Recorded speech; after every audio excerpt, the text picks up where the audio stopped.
Okay. We might actually be good now. I thought we were streaming for a bit there, and I thought that it was working, and it wasn't working. So, okay. People are saying it's working. Thank Christ. I do not have my chat set up correctly on the stream. Let's just change that. Let's see. Don't mind the stream overlay. We're just doing that and this. Okay. And it's probably working. Hello, hello. Hello, Mr. Funiverse. Hello, Hoopablom. Hello to my good friend Harrison. Why is this not working on OBS itself? Why is she not displaying? Happy birthday to the cat. Yes, it is the kitten's birthday. I would show her off, but she's asleep. So if she comes and says hi, we will all wish her happy birthday. 1 year old. Very grown up, very mature.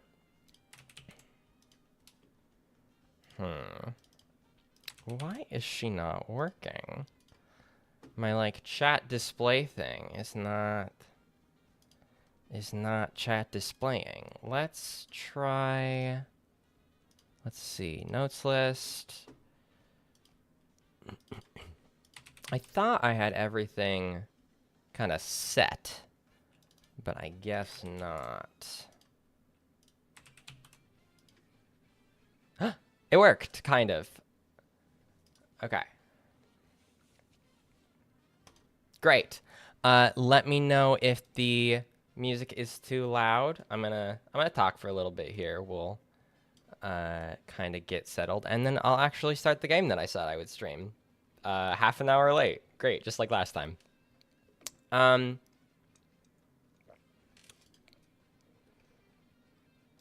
Wait. Oh, there we go. Okay.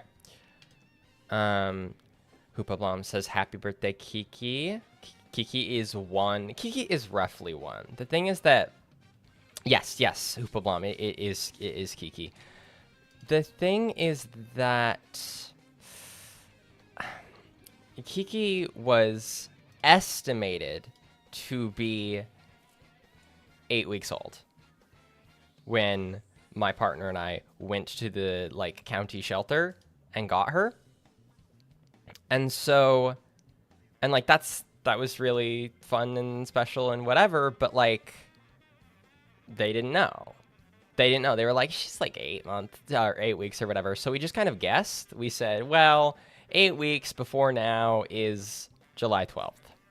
So effective birthday is July 12th. That's also what, like, I've got 2 cats, the orange one and the little one. And the orange one is also has kind of a fake made-up birthday because they're shelter cats. You know, it happens. No one cares when they're actually born. Random Fedora says, I love when Kiki, except when she eats squid. Yeah, the eraser eating is not my favorite part of Kiki. Also, the hopping up on my shelves and biting my stuff. Biting Lego sets, biting action figures. Very not ideal. Piper Goldstein, yeah. So I guess bit of really crucial lore. It wasn't octopus. It's not. It's an inside joke in that the butt of the joke is the thing that was inside the cat. No, so probably about a month ago at this point, my little kitten, who was 10, 11 months at that point, hopped up onto one of my shelves and ate a decorative Splatoon-themed eraser that I bought while in Japan because they were cute and cheap and I liked them, and so I put them on my shelf. I like lined them up. It was very good, and Kiki like jumped up and knocked them down, and it seemed like ate them. I wasn't clear where they went. I only saw like a piece of one, but there was like a morning where she was like throwing up, and then there were days where she wasn't eating, she wasn't using the bathroom, she wasn't really drinking water, and so took her to the vet. They did an x-ray, and then there was like a full-ass decorative octopus eraser in her stomach. I have pictures of the X-ray, and it is very visibly this shape of this octopus eraser in the cat, in this little baby cat. And so I had to spend a bunch of money. They had to cut her open, pull it out. There weren't any like complications, but it was very expensive.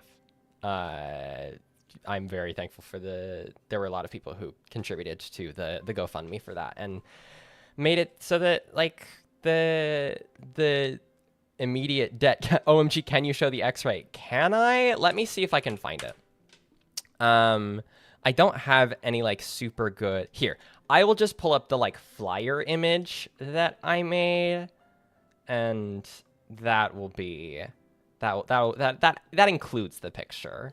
That'll be the fastest thing because I don't think I have it downloaded on my PC. I'll show you guys a couple of other things while I'm doing that since I've been working on some stuff. Okay, okay, it's this image.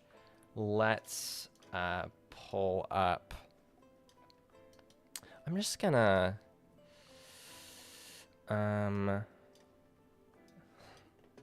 really like how this funny picture came out. Okay, OBS, we'll do stream overlay. Let's do capture specific window, photos.exe.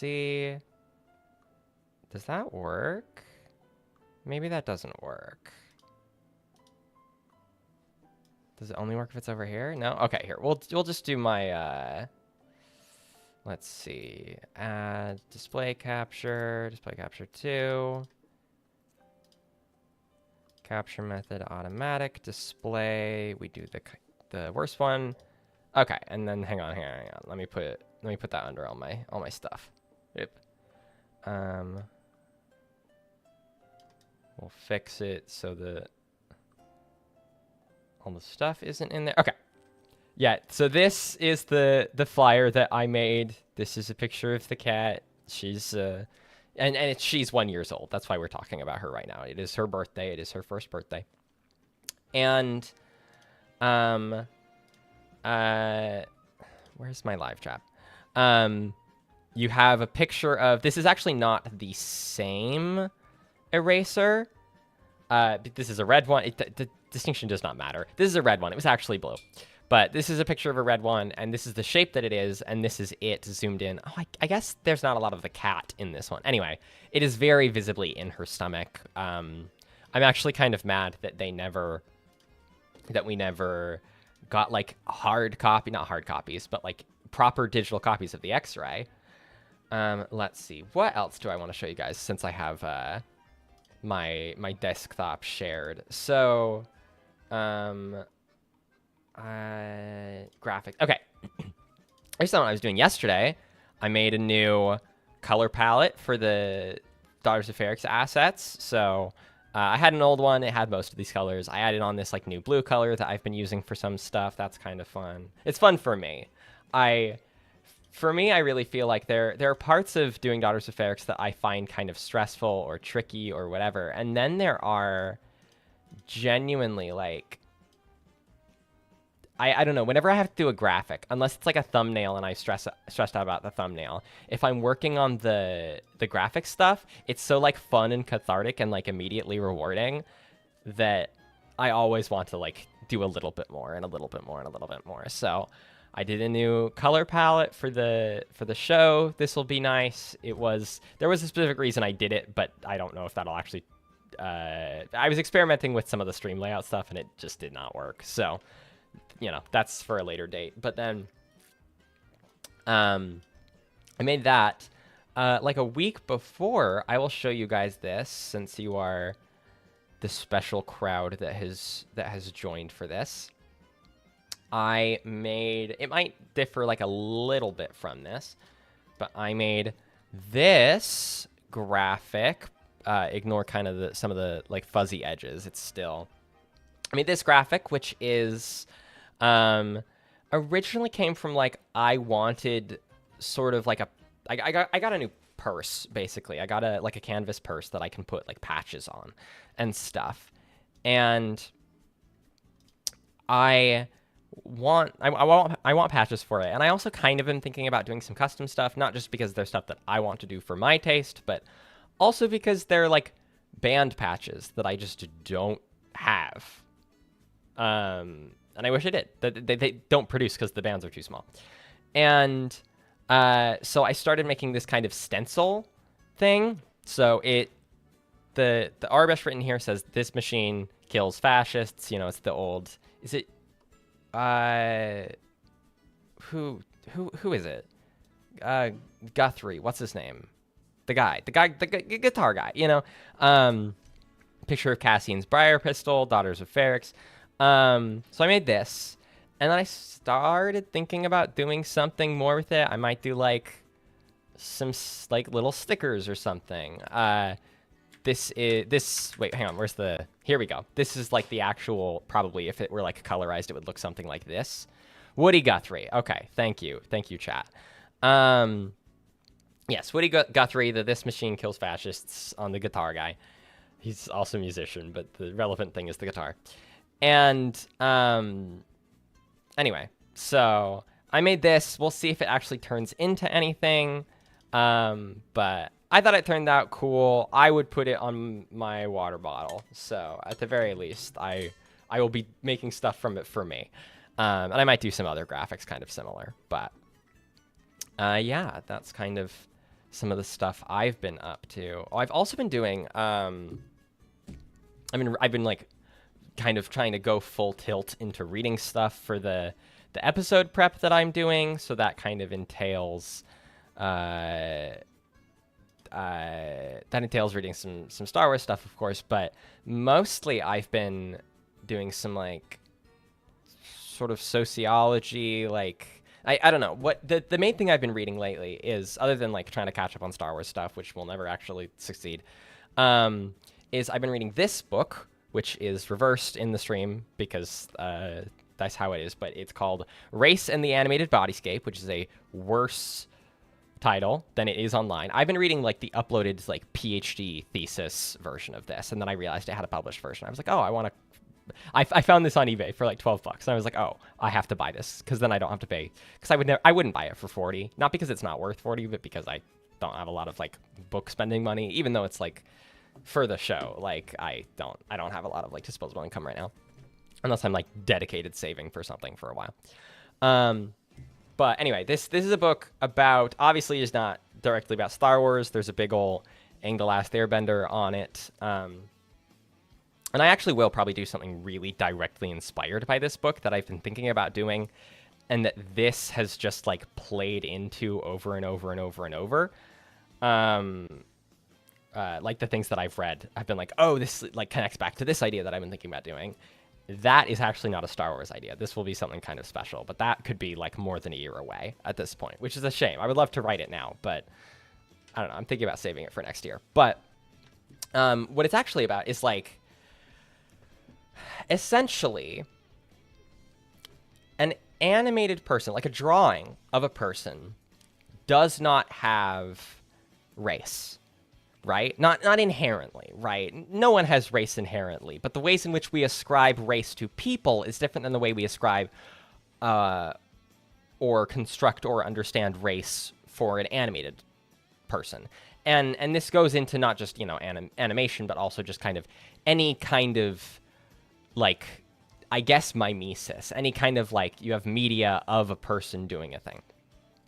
And I don't know, Avatar Last Airbender is interesting because it is distinctly and aggressively Asian, but, right, like it is also this constructed fantasy world. There's this like interplay between like this real, like extremely deliberate like ethnic inspiration from different cultures, and sometimes those are kind of flattened to make other fantasy cultures, and there are ways in which that's like kind of woolly and kind of mid, not like mid, but like kind of there are a lot of questions to ask about it, and there are also ways where it's like really complicated and really interesting.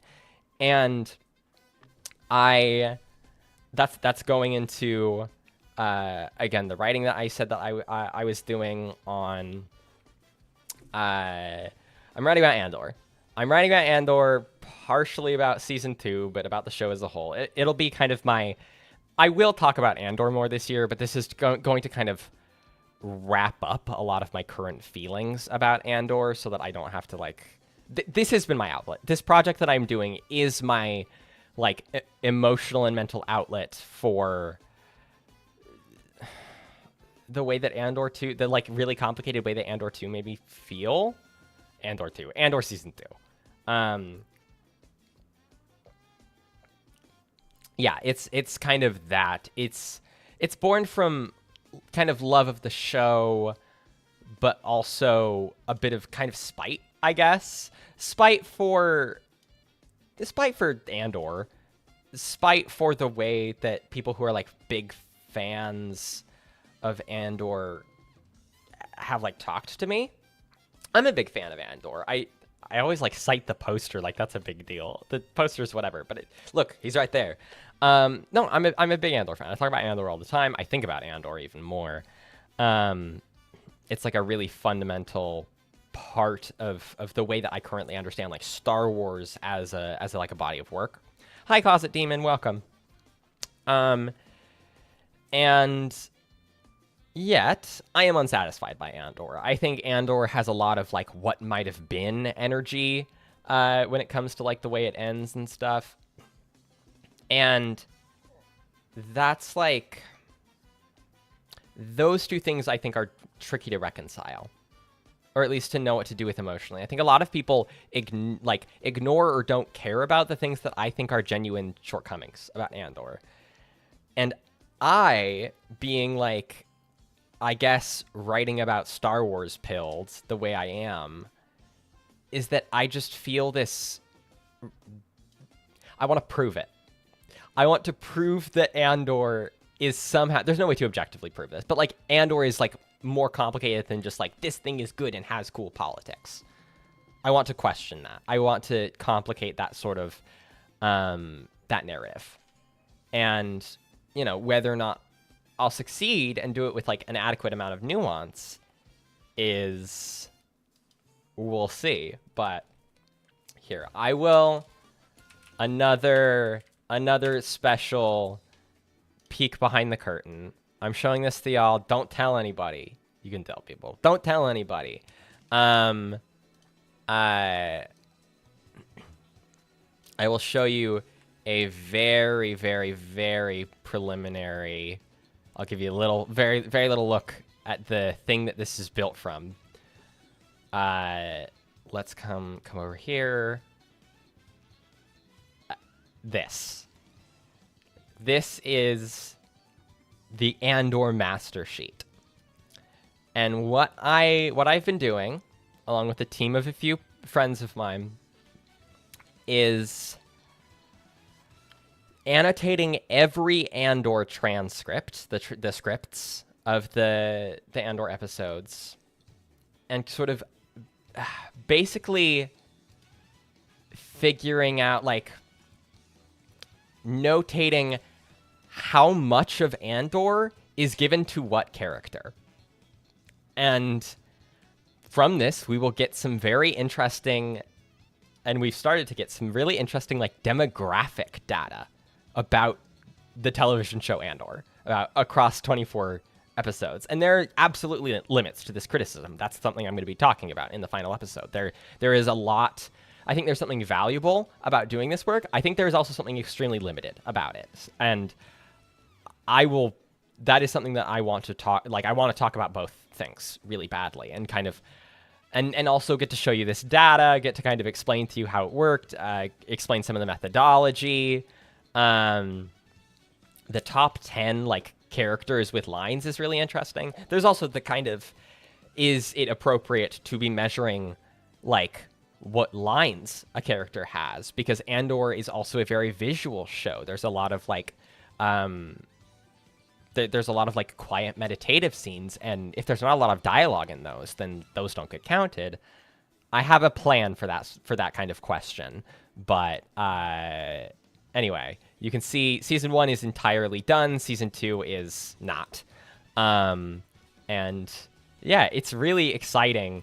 Currently, there are around 300 characters listed. These are not all named characters. I would say there are like 250 named characters, and then a lot of them are Grappler number 5, Shore Trooper number 1 from episode 108, Ferrex Man 1. Anyway, so that's kind of that is the project. It's deeply silly, and I want to make it really clear. This is something I'm also going to talk about in the final episode. That is not like important work. I think it's interesting from a media crit perspective, but that's not political activism. That's me making an insane media focused spreadsheet as not a hobby, because like this is what I do, but like as kind of like a bit. And that is not the like that like there are ways in which like I'm going to talk about like the political dimensions of that or whatever, but that is not politics. Don't make it think that like what I think it's more important to be writing about the number of aliens in Andor instead of talking about the fact that they made Grok into a Hitler robot this week. No, I'm talking about something that's interesting because I think I can add something valuable. But don't get it twisted. All right, what are people saying? Rich wife representation. Heck yeah, good project. So Congress score the way you made Aldani an acronym for this project. Thank you. It was the name itself. I will keep what the acronym is secret because it's really fucking stupid. It is deliberately stupid. Like the joke is that it's like a terrible acronym. But I wanted to come up with something like cheeky and dumb. I love that you're doing this. This is speak content. It's useful information to have. Yeah, I mean, like, I think my ideal is that I can, like, I'm not doing academic work, right? But I want to do this with enough rigor that if someone wanted to refer to this work in, like, more precise criticism, they could. Because there is a certain point where you're doing all of this work and kind of the only valuable thing you can do with it is to present it. And make it really readily available for people. So I want to do this work. I want to put that out there, and I want everybody to know. I want to understand Andor more as like a whole, because I think people don't think about it that way. I think the really like good, like extremely cathartic moments in Andor, because they are so deeply moving, I think they overshadow what the show actually is and does.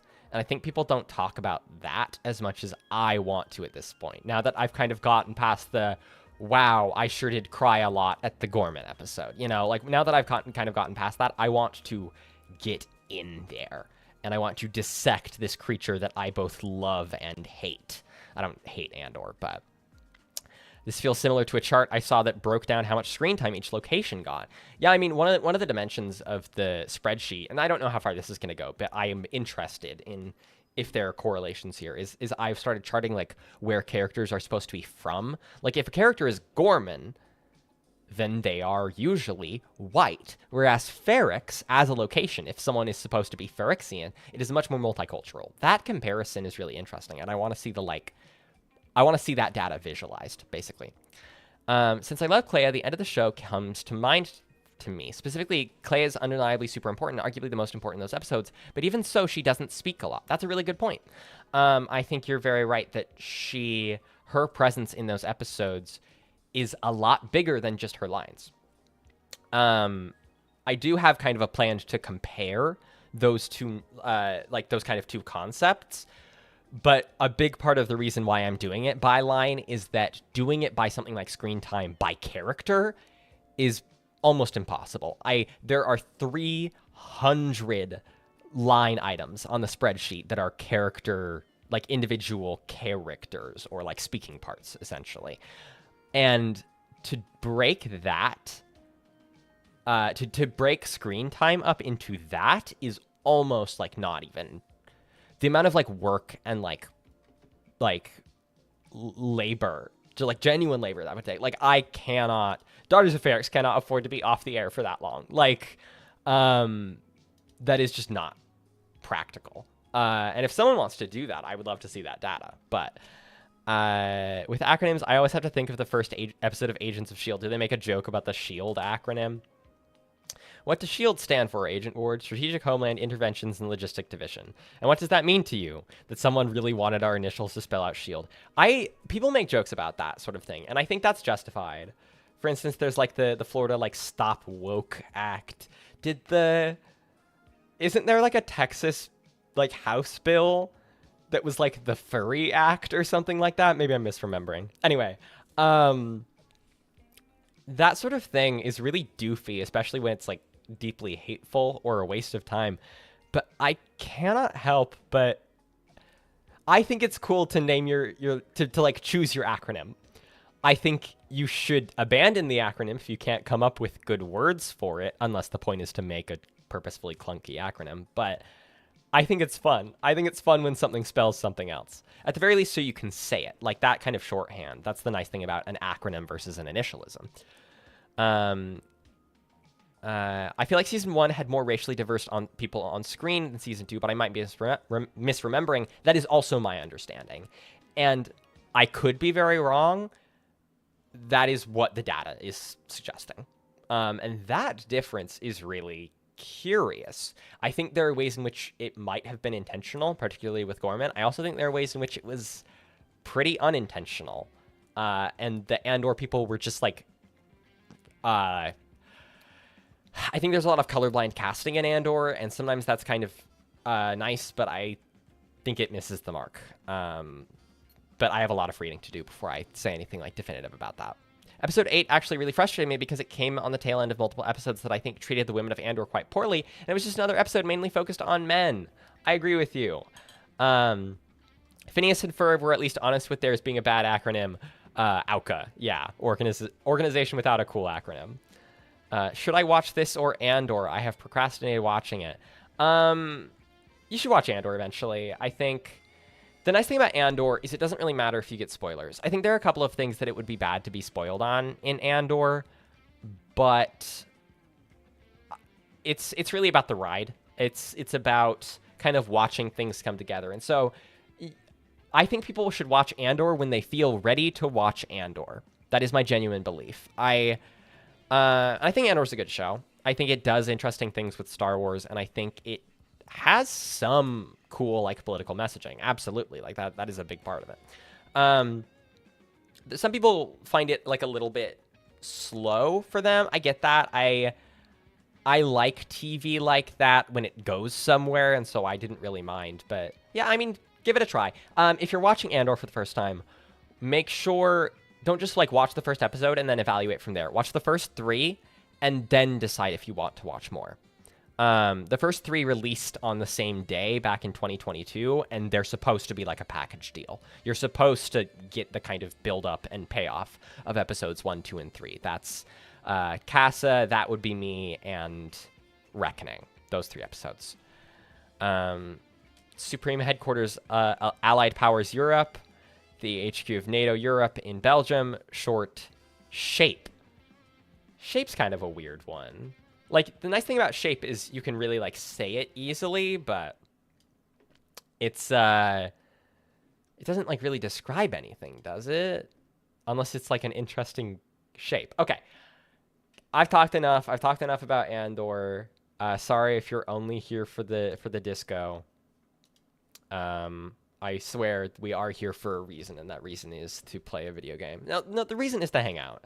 The reason is to give me an excuse to feel like I'm actually doing something on Daughters of Ferrix. I mean, the reason is to hang out.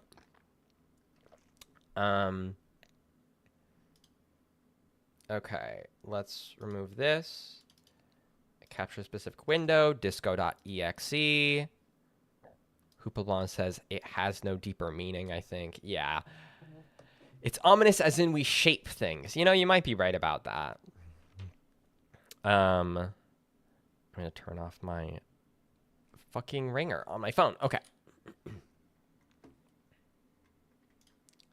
And make sure... Oh, I fucked it.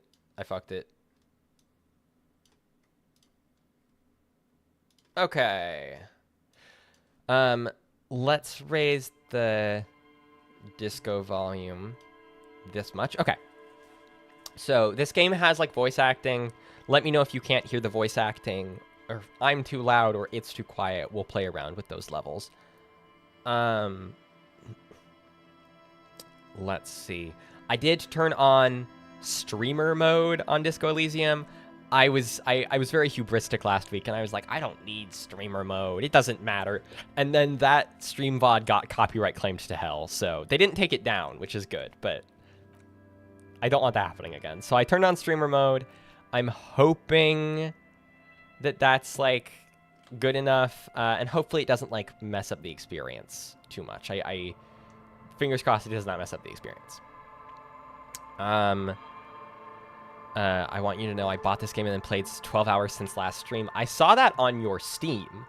I went to open this game on Steam, and it said that you, who we are friends on Steam, and I saw that you had played for 12 hours, which means you are substantially ahead of me. So no spoilers in the chat. Don't spoil things. A couple of people told me, or like replied to stuff saying like, this was a cool stream, but chat was like giving stuff away. And listen, I don't feel like chat was giving stuff away. And part of that is because there is a fundamental truth that I have found.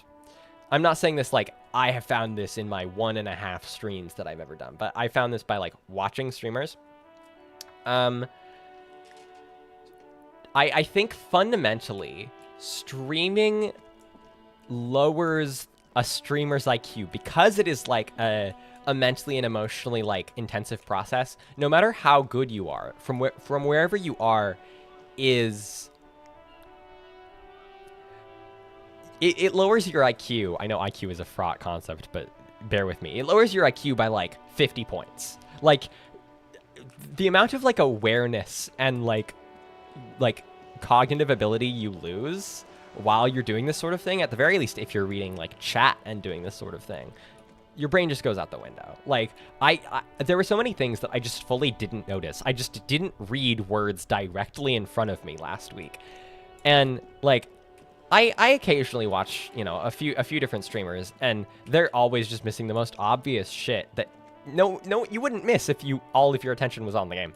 So I feel like chat giving things away for me kind of made up for the fact that I am much dumber while streaming.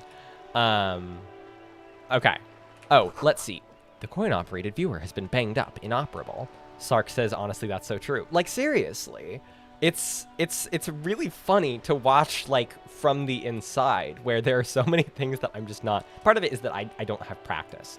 Like, I think people who are good at streaming have an easier time with that gulf, but it's still, like, dividing your attention. So last time... This is Harry Dubois, legally. I believe my name is actually Raphael Cousteau. That's what I told people, and so I'm sticking with it. He is a cop. He drinks a lot. He makes people's lives worse.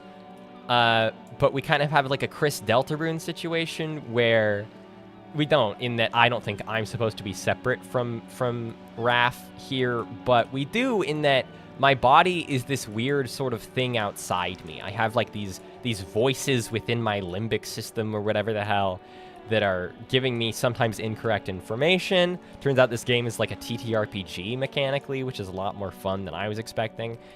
And yeah, let's see what else. Oh yeah, we said we would do a thing for the head of the trade union. The dock workers are on strike because I can't remember. They're on strike for a reason. We'll get reminded. It's because you have to juggle like 5 things at once. That is why. Huge streamers must have specialized brain cells to track chat. No, seriously. I know that it's not the same, but like so many of the streamers have like, you have like the little OBS pad or like the soundboard pads or the pedals to turn Discord on and off. Like you have to have this whole mess of a thing because you are running like a one-person like media, like live media thing. It's genuinely unheard of. Like if you showed like live stream setups to live broadcast like tech workers 70 years ago, their minds would be blown. Not because they're from the 70s or whatever. Did I say 70 years ago? Not because they're from the 50s or whatever, but because that's their profession, and like we've really atomized it. It's crazy. One thing is certain: the player is very sorry. The sorriest cop. Yes, I was assigned sorry at birth. I was assigned sorry cop, and that is because I keep apologizing to people for my cop behavior. My loose goal. I don't really know what this game does. I don't know what I can do in it. I don't know anything. I didn't know anything about this game until last week, until we started playing. I do know that I'm going to, at every point, try to make this man not a cop. I'm going to do anything I can to try to leave the force. I'm Raphael Ambrosius Cousteau, they, them, Miku Binder, ex-cop, A-cab. Okay. And what are we doing? The ad read. Broken window. Tibbs has windows. Okay, that's probably a shop. If you had a bag in your hand, perhaps you could collect these bottles and sell them. Oh, yeah, there's the machine at the Frit. Frit? Frit. Oh, yeah, there's, like, stuff I could buy at Frit, but I made the mistake of not taking the union head's money. Bribe. I didn't want to take his money. So, 2 Cape Side apartments. Okay. There's, like, a log, right? Okay, I have journal. I have tasks. Track down your badge. Right. I woke up and I, like, don't have my badge. I don't have my gun. And I can't remember anything. It feels like I'm fundamentally a different person than I was, or than he was, because now I'm here. That's why it feels like a Chris Delta rune, because I'm here and there's, like, no information that I have. And I feel separate from this guy. I feel like I am a different entity. Okay. May the force not be with you. Very true. Very true. Okay. Sing karaoke. That is true. I could sing karaoke. I do enjoy the tiling where it's not covered in years worth of dirt. This is a beautiful game. This is a very beautiful game. I think that's actually the reason I'm playing it, is like, because I heard that it was good. You know, every little extremely much too online lefty person who has played this game extols its virtues tenfold. But then I Googled it. I finally Googled it because I was like, it would be kind of, maybe I could play it on stream. And then I was like, oh, that looks beautiful in a way that I think will complement, like, the vibe that I want here from the stuff that I make. So, okay, inspect victim's body. We did. But we need to do some stuff. I need to get ammonia from the gardener, which, does it take, like, several dollars and we only have, like, 95 cents? I know they're, like, Sentients or something. They're, like, some dumbass name, but I don't know what it is. Open apartment door for Everard. Okay, that is what we're supposed to do. Everard is the union guy. So we need to go find Manana. Manana is, like, a lower-level union guy who's a dock worker who's hanging out at the strike. So, is this a person? I'm going to talk to this person because they're looking weird. And then we're going to go, lesson, boy. I don't start trouble, I fix it.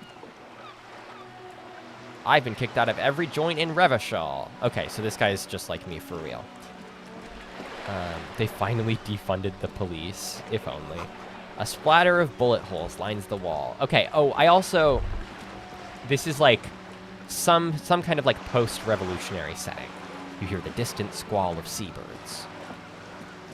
It's like a post-revolutionary setting. We are in fake France. It seems like some great tectonic force has cracked the pavement like an eggshell. That's weird. I wonder what the hell that's about.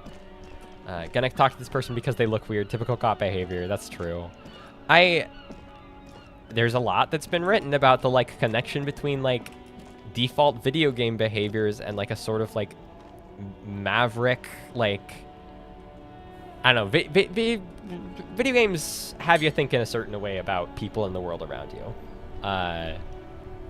Okay. This is my friend? No, this is my, like, lone cop partner, Kim Kitsuragi.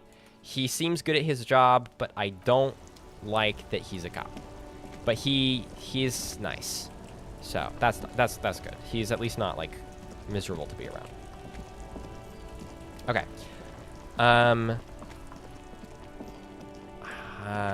Whirling in Rags. Oh, Whirling in Rags is where we woke up. It's like a cafe or a restaurant or whatever. This is the Frit. We don't have the money to afford anything there. Okay, here is where the strike is. So, oh yeah, the strike workers, the dock workers are guarding the gate because they are on strike, and they're guarding it from the scabs. So the scabs can't get in and work. So, you know, based. He seems good at his job. Derogatory. That's how I talk about Jedi.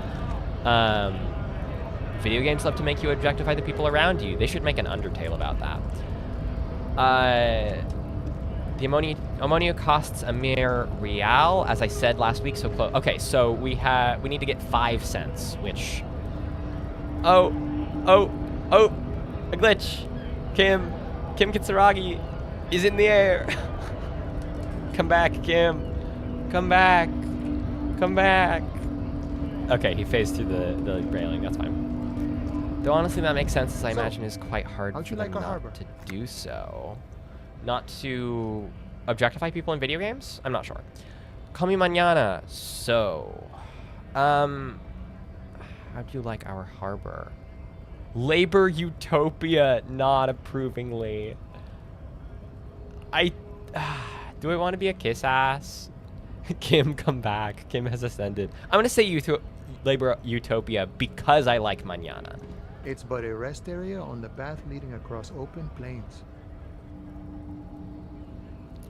Okay.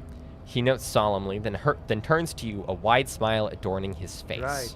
You talk to the boss, eye to eye, like men of the plain. If you have any more questions, I'm set to talk. I will say this about Disco Elysium. So far, it seems to kind of be a dude game. All of the people in power are men, and the only people who are relevant are mostly men, except for the like hotel or like cafe worker that I drove to quitting with my drunken behavior. Not me, my character. I didn't do anything.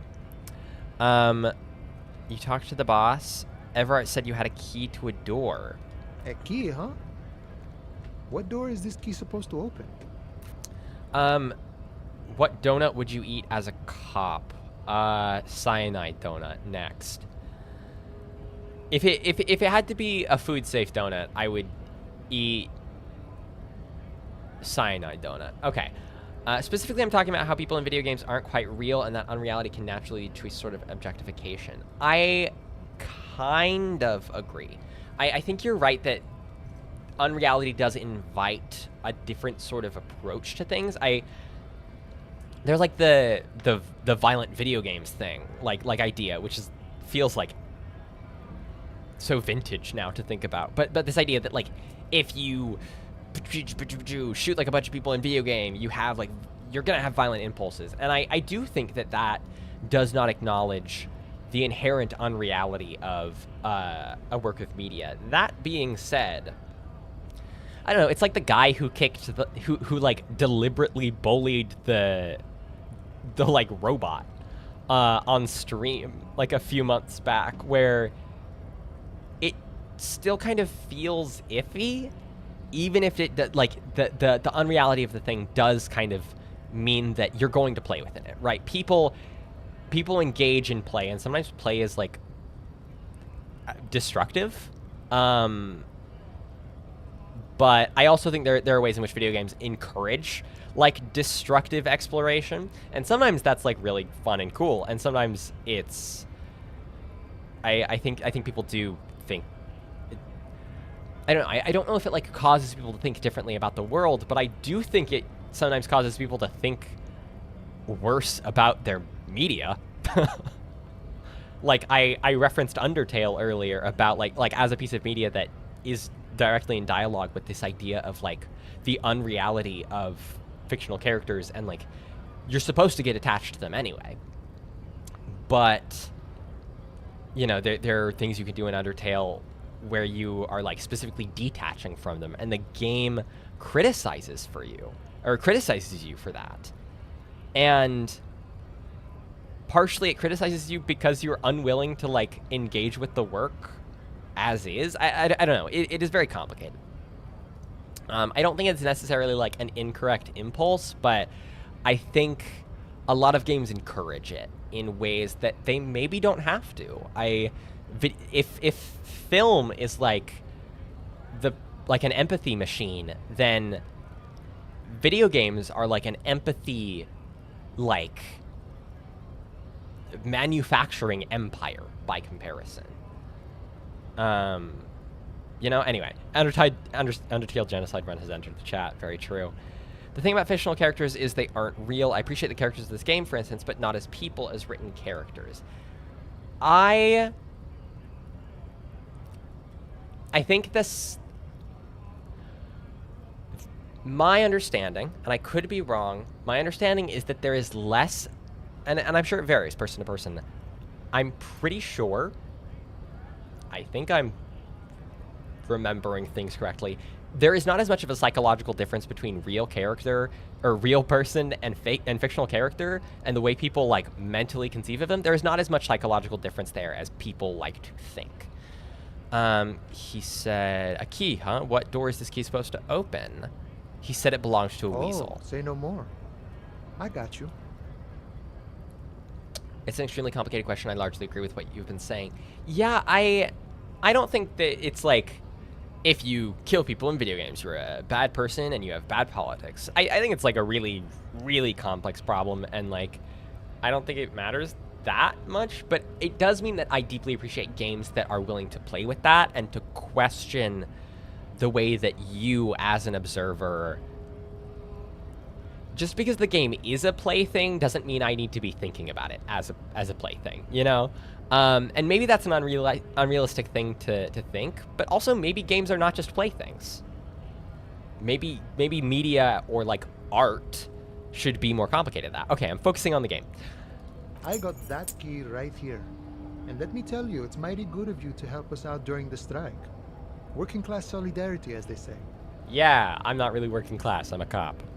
I saw an opportunity and I took it. I'm a hustle grinder. Me when I'm a hustle grinder. I heard something about a weasel, and it didn't sound like a local polar weasel, if you know what I mean. I'm not opening a store for myself. I'm opening it for all working men. I'm going to say that. I knew this man was a commie. That's a good thing you're doing, too. Thanks. Sure, close enough. What you're looking for is a basement door behind the greenhouse. That's okay. Behind the Wailing in Rags. That's all I know. Our organization is what you call compartmentalized. Means we keep out of each other's business. Okay, makes sense. Okay, but where did you get the key from? The janitor gave it to me. Nice fella. We talked about life and things that really, truly matter. Commie cop. OMG, is that Ellie from the Hit podcast Daughters Fairgs? Yeah, Hit. It's a real viral. Several thousand views sometimes. Yes, that is me. None of this mess we're in. This jiving and juggling. What's it for? To feed our children, I guess. Anything else I should know? I'm more of a philosophical dock worker. I like to talk about the big picture stuff. Who I am, who you are, what we are fighting for. Sorriest commie cop. Hopefully not a cop for long. Who he is and what they're fighting for. This is interesting. So this is Inland Empire. This is one of my like weird mental voices. This is my highest stat one because I'm a big fan, by the way. Thanks, Theta. I quite like your work too. This is my highest stat one. It's called Inland Empire. It's, I think, sort of like an intuition social thing. I chose the schmoozer thing. You had that one video about Sister. I did have that one video about Sister. I still do have it. And it's still out of sync, the audio and the video. Not anything I can do about that, unfortunately. Do you guys want to know why? I don't think I've ever explained this. The reason why the video uploads, if you watch the video uploads, the reason the video uploads were out of sync, like extremely for a while, part of it was that I was still getting used to like my audio video setup, and I corrected some of that. The biggest reason is that I was using these. I was using my Bluetooth headphones that I did not realize had a big delay on them to edit because they're my highest quality headphones. And so I bought wired ones that my cat has partially chewed through. But I've been editing on those, and that's had better results. Will you go see the Superman movie? I've not seen the Superman movie. There's a chance, but I don't have a lot of time or money to really go see movies lately, and I'm only kind of interested. I'm interested because my friend Meg liked it, you know, and that intrigues me. I think Superman as a concept interests me in as far as I like characters that have to work to be good. And I know a lot of Superman writing is like that, but I don't know if I care much more than that. I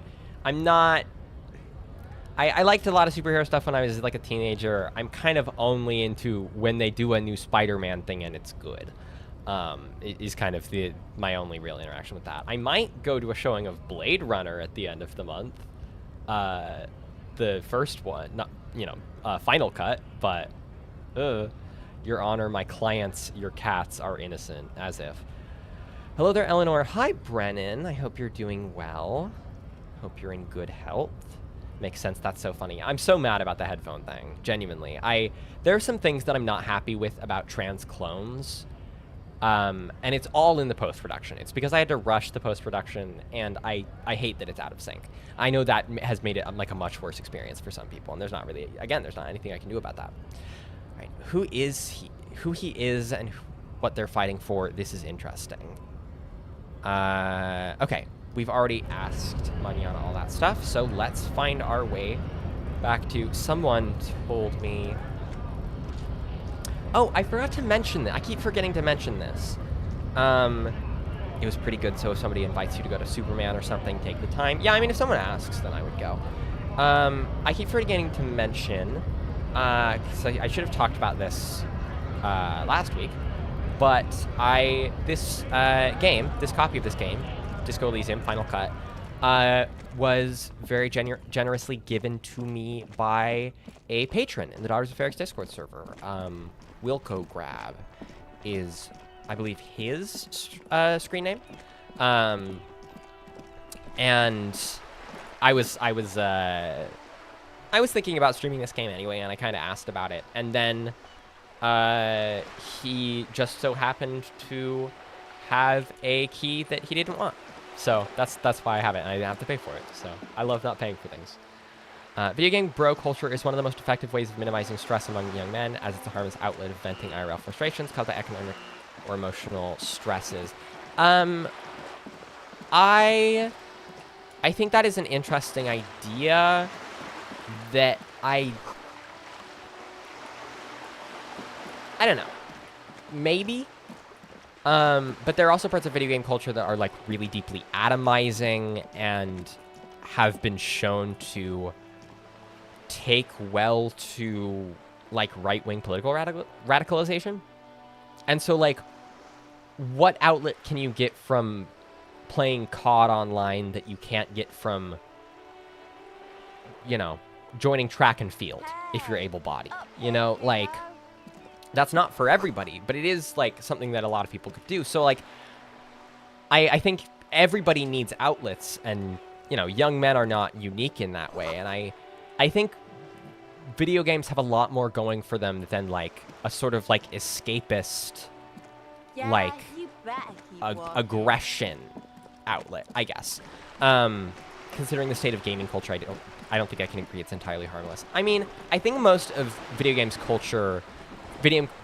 culture's harms in the modern age, and at this point, video game culture is like a really massive thing. It used to be a lot more hegemonic. It never really was, like, entirely, but it used to be a lot more. It's a massively popular media thing.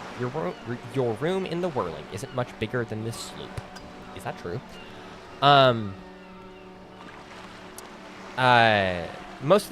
I think that most of the reasons why online video game culture is as like toxic as it is because of how video games were specifically marketed to, and this is partially just like who gets to be an audience for media, but marketed to young men, and then like courted that demographic for a bunch of reasons. The belly of this boat shines like it was recently painted. That's cool.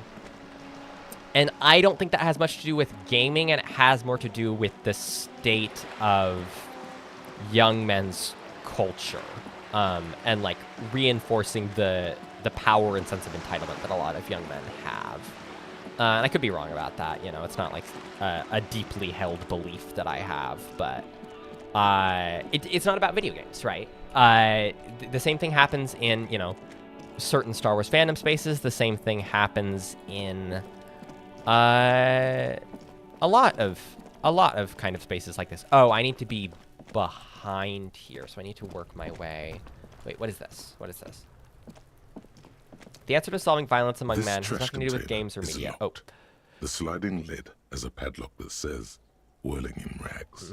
Okay, so it's the trash container from the place I was at. The answer to solving violence among men has nothing to do with games or media they consume, but the environment they are raised in and are allowed to be included in their real lives. I fully agree with that. I think it has a lot more... If There's something in there, not necessarily connected to the case, but still.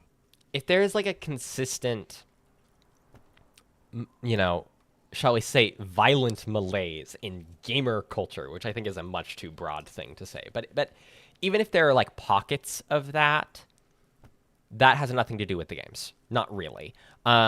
I think there are ways in which video games themselves, like the types of games people make, invite a certain type of interaction that I think is reductive for what video games is. That's what I was talking about with the like kind of, you know, inherent like objectification of them. I don't think that's like harmful. That is not the same thing as political radicalization, right? These are different things. And I don't think, you know, video games being programmed a certain way to encourage a certain type of behavior, I don't think this thing leads to this thing. I think those are separate, like entirely. I don't think that those have anything to do with one another, because, like, it is just games. It's just games, man. Like, media is cool, media is important, but people overstate the importance of media. This is like the hill that I am dying on right now, is that media is not that effective. Or, I mean, like, media matters politically, but media matters politically in, like, information is useful and, like, public opinion, like, spreads and stuff. And that's, like, a much woolier thing than, like, this art says this thing and makes me feel a certain way. And so, no, the art just makes you, like, have an emotional response. That might clue into your political predilections, but that's not the same thing as, like, radicalization. There's something in there not necessarily connected to the case. Why am I looking at a garbage container? The body is downwind from here. Maybe you prefer the smell of garbage to the smell of death. Lieutenant, what do you think could be in there? Trash, food waste from the cafeteria. They lock these containers to keep the derelicts from flocking in. Could be evidence too. The worst aspects of video game culture is just a way different people are coping with the same stresses as everybody else, but it's being expressed differently. Yeah, I mean, again, I don't love reducing... I don't think the primary reason people engage with art, including video games, engage with media as a whole, is to, like, reduce stresses. I don't think it is as functional as that. I think people do it because they enjoy it and because they're, like, engaging in, like, sometimes, you know, mildly addictive patterns to do with it. And I think that's different than, like, pure escapism. I don't think, you know, the working class is, you know, uses video games as, like, a regulation method. I think there are some individual people who do, but I don't think that that, like, describes a broader interest in media in that way. I think people do it because it's, like, fun and engaging to do video games. And sometimes it's like a social activity too. That is like a massive section of video games is social play. I feel like there's something in there. What do you mean, feel? It's just a hunch. Mm-hmm. How do we get the lock open? We could try using a pry bar. The one you took from my motor carriage, or... No, or pry bar. We might want to ask for a key from the manager of the Whirling in Rags. He probably has one. And he also has information. Ooh. 3%. Here's the thing. I've been trying to take a lot of... I want to do the rolls most of the time because I think it's funnier. This is a white check. You may retry it. I'm going to try. Because this, like, if I can fail at this and it doesn't matter, then I'll do the roll. Sometimes it's as simple as, ooh, number grow up. Yes, and that's like the same reason people do like a lot of things. And that is a very different psychological thing than like, oh my God, what's the word? I can't think of it. There's like a word for a thing that cures stuff. Games stress me out, dude. The only thing that keeps me going back to multiplayer games is that my brain is dopamine fried. I've never been like a multiplayer games kind of person. Like there are some games that I like. I like playing Splatoon, but that's mostly because I like it mechanically. I'm not like super good at it. I did play a lot of Team Fortress 2 when I was a teenager, but I only kind of played it like multiplayer. Like I played online, but I didn't like talk to people while I was playing because I didn't have a mic. Okay, we're trying the roll. No matter how strong Damn. you think you are, this is really not something you should be attempting to do with your bare hands. Okay. I didn't do it. Okay, I'm not talking to Kuno. Kuno's a dick. I do want to clarify, I'm talking mainly about men being allowed to act like apes. Well, I think that's... while playing games like Call of Duty and other competitive stuff, like fun toxicity among themselves. I think that's... I think the degree to which that kind of behavior is actually capital T toxic is down to like the broader like culture that those men themselves like take part in and stuff. Like I think their version I think you can play with your friends and it's I don't know. I know a lot of men who engage in raucous fun with their buds in games, and it is not toxicity, you know, and it doesn't have to be an outlet for anything because they know how to like behave themselves socially. Opening a bin with a pry bar is significantly easier. I thought I had the pry bar. I thought I grabbed the pry bar. Did I not grab the pry bar? I swear I picked it up. See, it's right here. Is that not how I use it? Did I like use it wrong or something? I did Overwatch briefly, but that's just stress toxic central. We gotta win. I don't care about that. Yeah, I don't know. The sort of zero-sum games that a lot of multiplayer games are do kind of can lead to a certain vibe that I don't always love. To equip stuff, put it in your hand. Okay, well, you know, I feel like I should have been able to figure that out on my own, but like I said, streaming makes you dumb. Leave. Okay. We're going to go into my satchel. We'll go to tools, held left. Oh, shit. So I'm just carrying this around all the time. Okay. Okay, pry bar. This trash container is locked. The sliding lid as a force time isn't happening. You've jammed the pry bar under the lid, but it just isn't bending. Damn it. That isn't a games thing primarily, though, but more of a toxic masculinity thing. Exactly. There are lots of men who do... What is this? Your triceps ache for the metal to bend, but it resists. This calls for a potent curse to help break its resistance. Utter the power words. Power words? What the hell? Hey, Sombra looks fun. I'll play her. And they reported me. Want to play fun game, though. What's your favorite scary movie? What is my favorite scary movie? I guess Alien, probably. 1979. That's when that came out, right? I don't think of it as like a horror movie, but it is.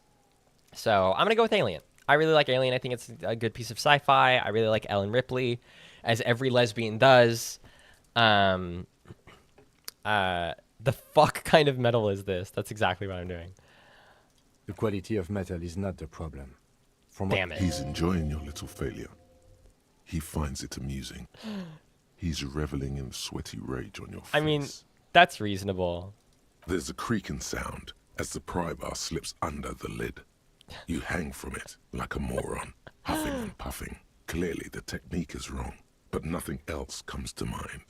Yeah, I'm not like a big horror person. I like a well-made horror game, but I don't really care for horror movies. A lot of horror movies either kind of make me uncomfortable because some horror movies have like subject matter that I find distasteful, or I find them kind of laughable. I think it's a lot of horror movies exist for like one purpose, and it's to get like that emotional response, and that is like I have a hard time taking it seriously to the point where I'm sometimes not fun to watch horror movies with. I've like gone on dates with horror movie people, and I try to be really good and chill about it, but it is always hard for me to be like a good time to be around. What do you call the type of game that is Overwatch, League of Legends, etc.? Kind of toxic online multiplayer games is what I would call it. Because they are very toxic, but Night Rain isn't. I mean, it's like a cultural thing, right? Some games cultures are better than others. Alien, good. Alien is good.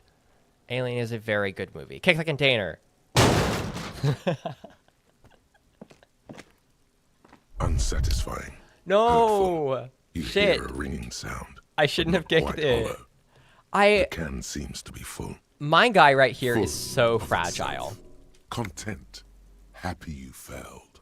Okay. Let's ask the manager for the key. Okay, I give up. I'm gonna ask the manager.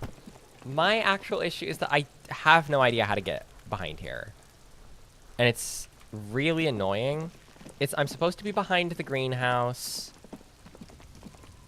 and I don't know how to get. Is it over An here? inconspicuous pile of the roofing material. Eternite. Why am I looking at this pile of roofing material?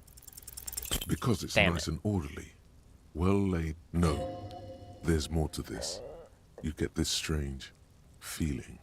This game is a TTRPG, but the DM is my brain, and there are like 30 different DMs in my brain.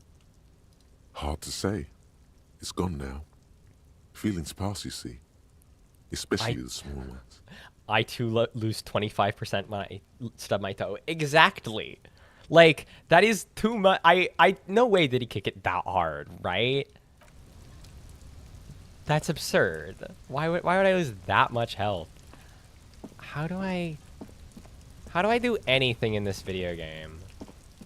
This is embarrassing, dude. I don't know what I'm doing. I don't know how to get anywhere. Okay.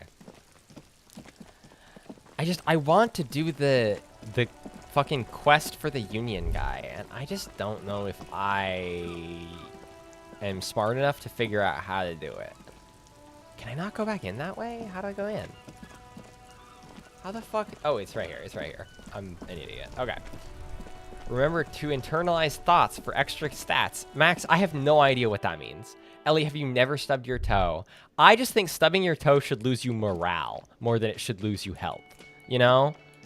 Because if I stub my toe, I don't get hurt. I get annoyed, you know? Real mature, man. What exactly were you trying to accomplish? Okay. You do understand you still owe me money, right? Wait, shit. I forgot. I ran away. Damn, your feet thought we got away. Ah, shit. I forgot. I know it was irresponsible of me to run. You have to understand I was desperate. I don't want to owe him money. I hate this guy. What is this money? Anyway, I'm going to pretend I don't know what money is. We didn't know what books were last week, so. What are you, brain damaged? Yes. Money is what grown-up people use to pay for things. Things like this hostel room, or 8 bottles of potent blend, and 9 packs of Royal Extra.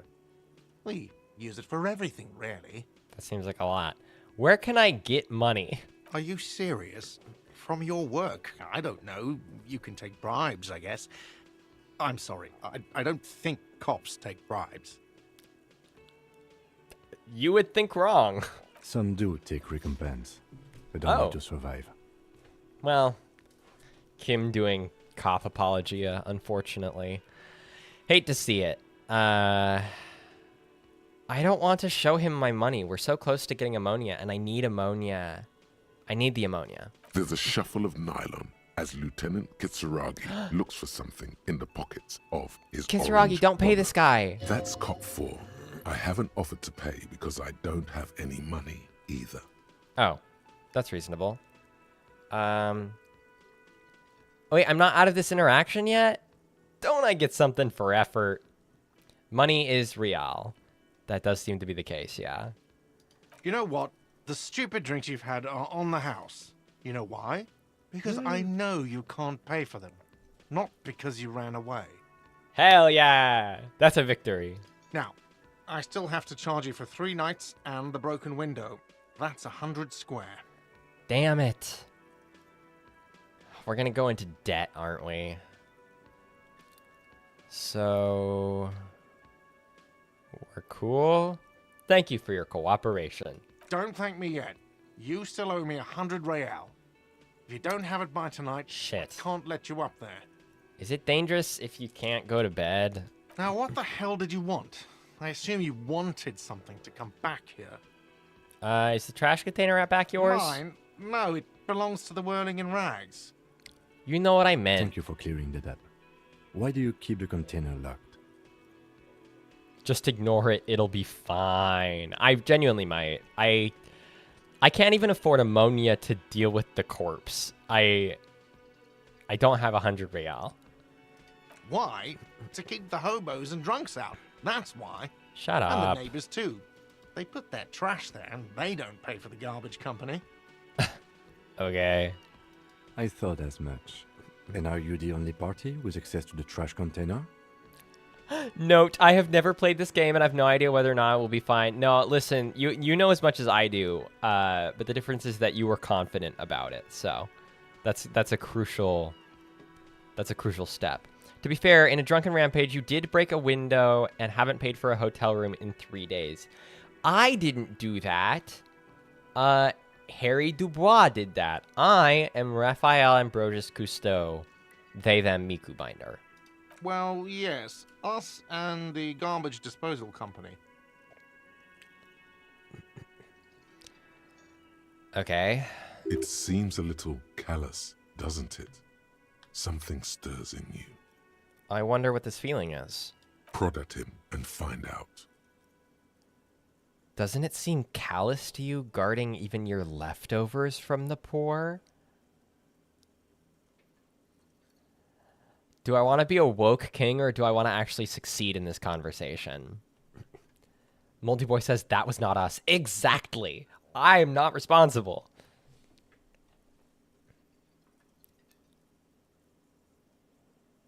I couldn't get it open with the pry bar.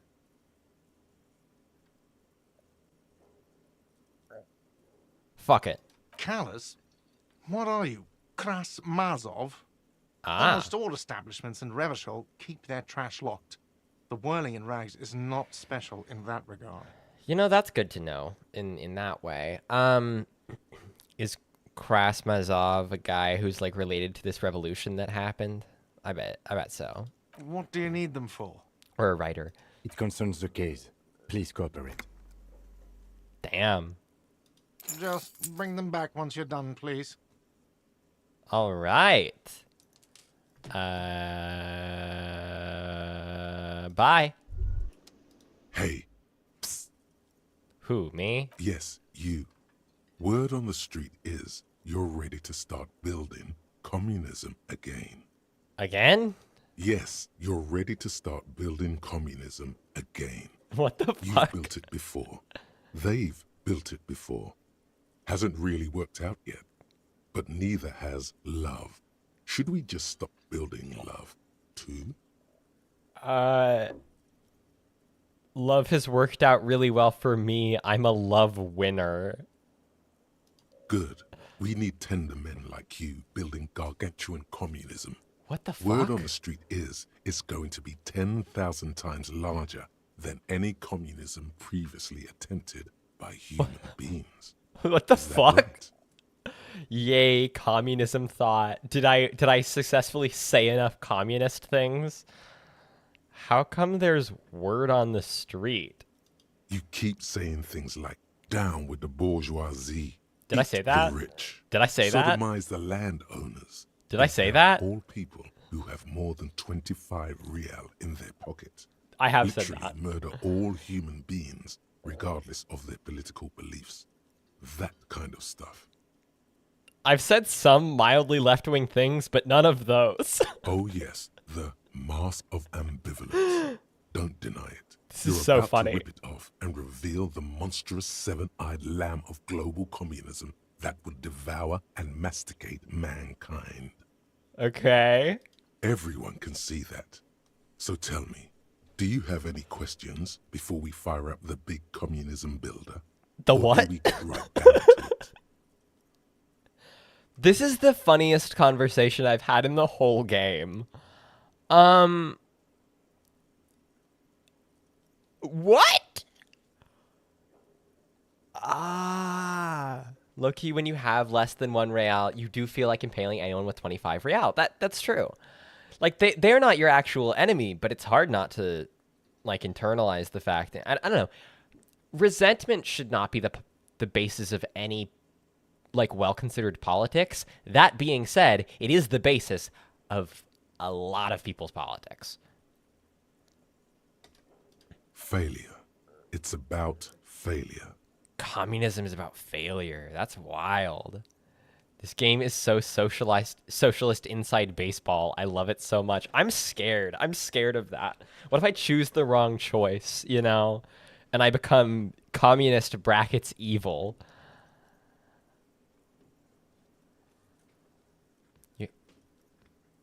You have to internalize and embrace communism. This is literally a game mechanic. That's insane. Okay. Failure. Yes, abject failure. Total, irreversible defeat on all fronts. Absolutely vanquished, beaten, curb-stomped and pissed on. Until you came along. Oh. You will reverse the fortune of the workers of the world. Only I can do communism right. You alone, against every living thing, against every human alive. 800 trillion real in the hands of an impossibly well-organized ruling class. Towering city blocks of bankmen who have the ears of prime ministers. Million-headed armies of nations and the love of your own mother. Could be worse. I got assigned centrist brackets lame. Okay, I'm hearing that I made the right choices to get into this whack-ass gargantuan communism conversation. He's a vanguardist. Yeah. You against the atom, the charm and the spin, where the whole world failed. Matter failed to bend to human will. Human will failed to get out of bed and tie its laces. You alone, single-handedly, will rebuild the dreams of the working class. You are the last communist. This is my own, like, psyche telling me this, which is, like, this is, like, my rhetoric in my brain. That's interesting. I will say, maybe it's possible this game is not for me in that I don't care about socialist inside baseball. I don't. I think a lot of that stuff is kind of a waste of time. Now get to work. I think a lot of it is like a pissing contest. Okay, I'm opting in. I'm opting into communism. We are pressing the big do communism button. I am a guy with 95 cents to my name and a crowbar in my hand. Harry has his heart in the right. Actually, let me think about that. Totally not egocentric. Yeah, this is questionable.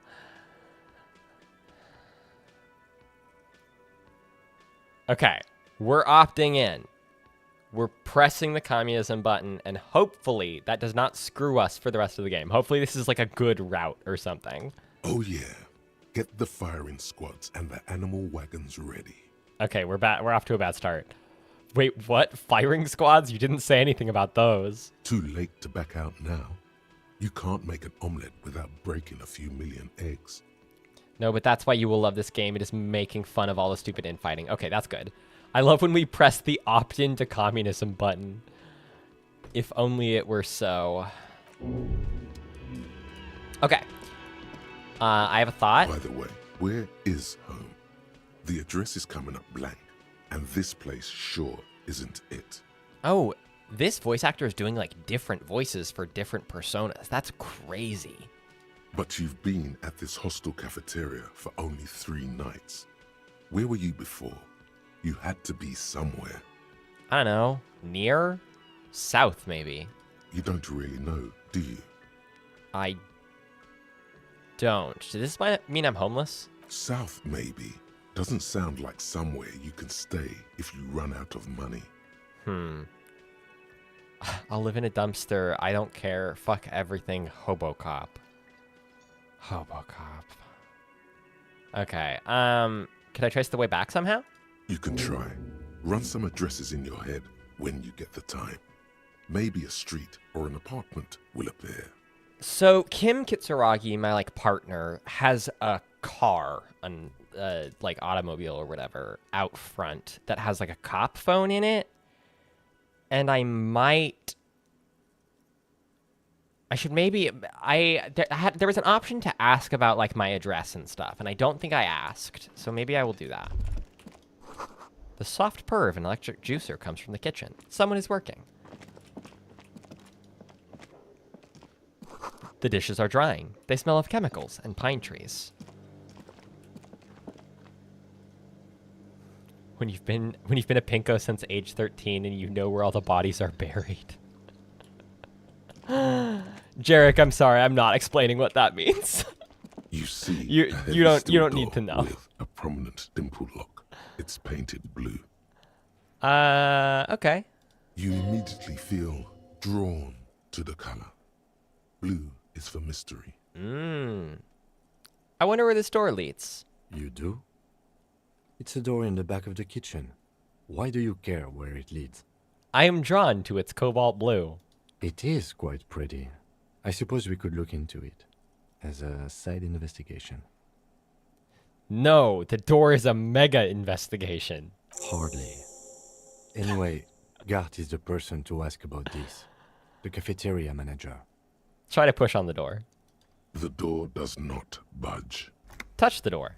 The cobalt blue surface feels rough to touch. The stainless steel door is flush with its frame on every side. Damn it.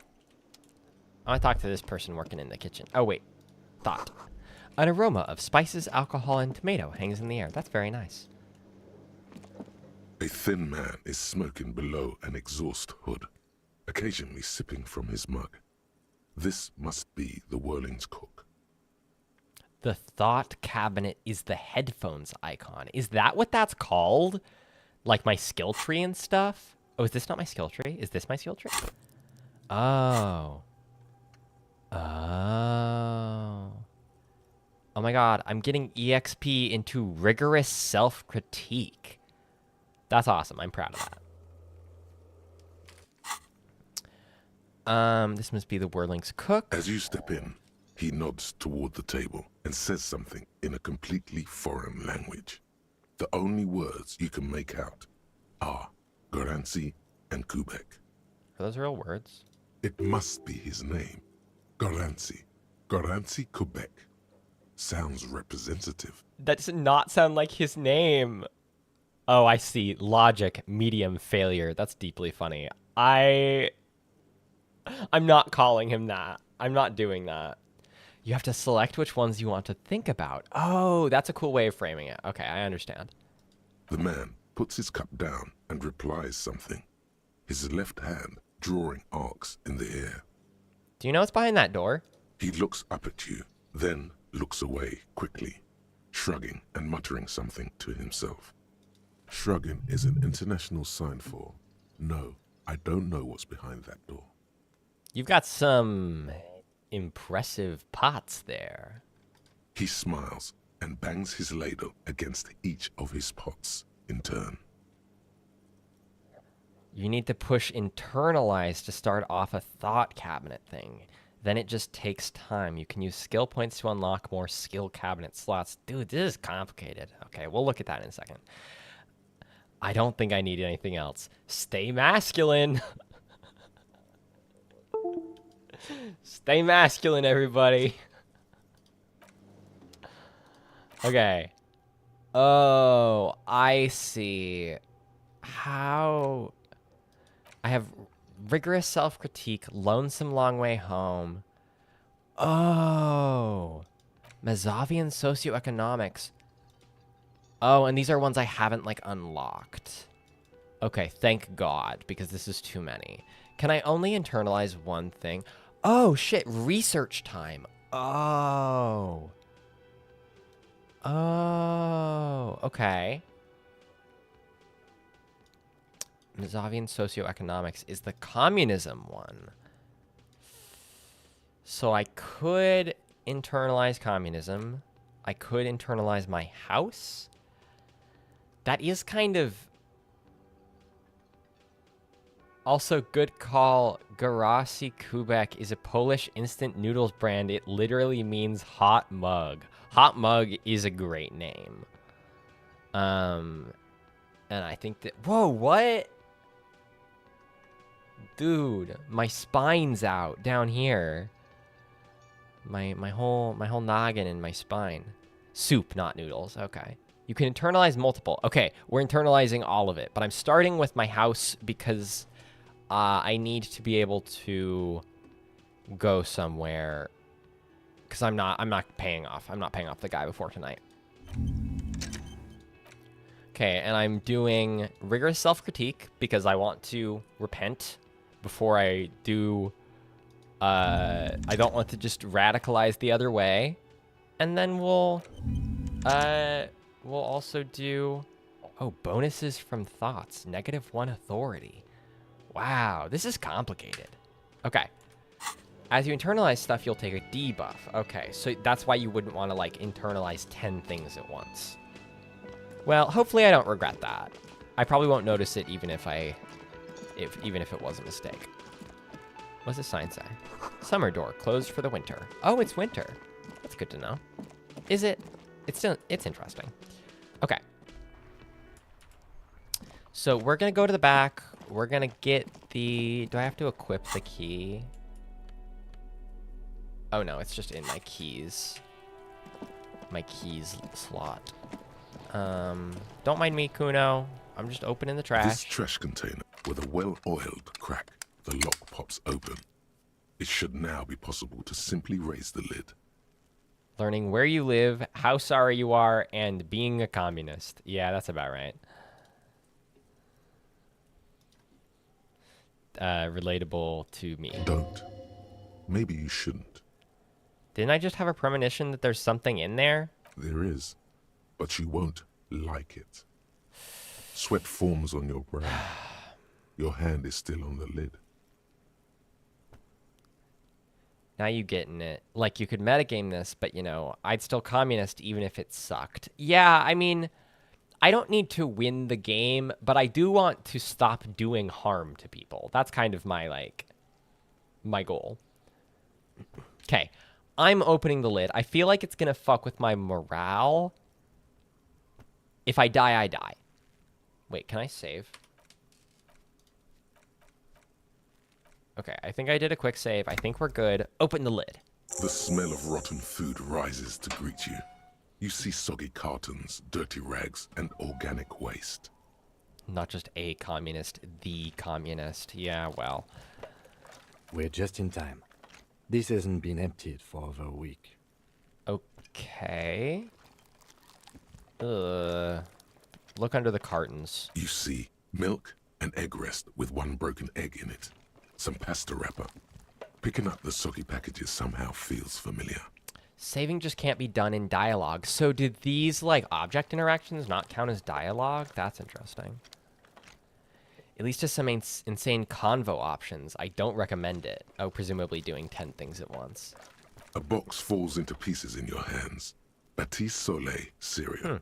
There are plastic pasta packages below. And turbo noodles.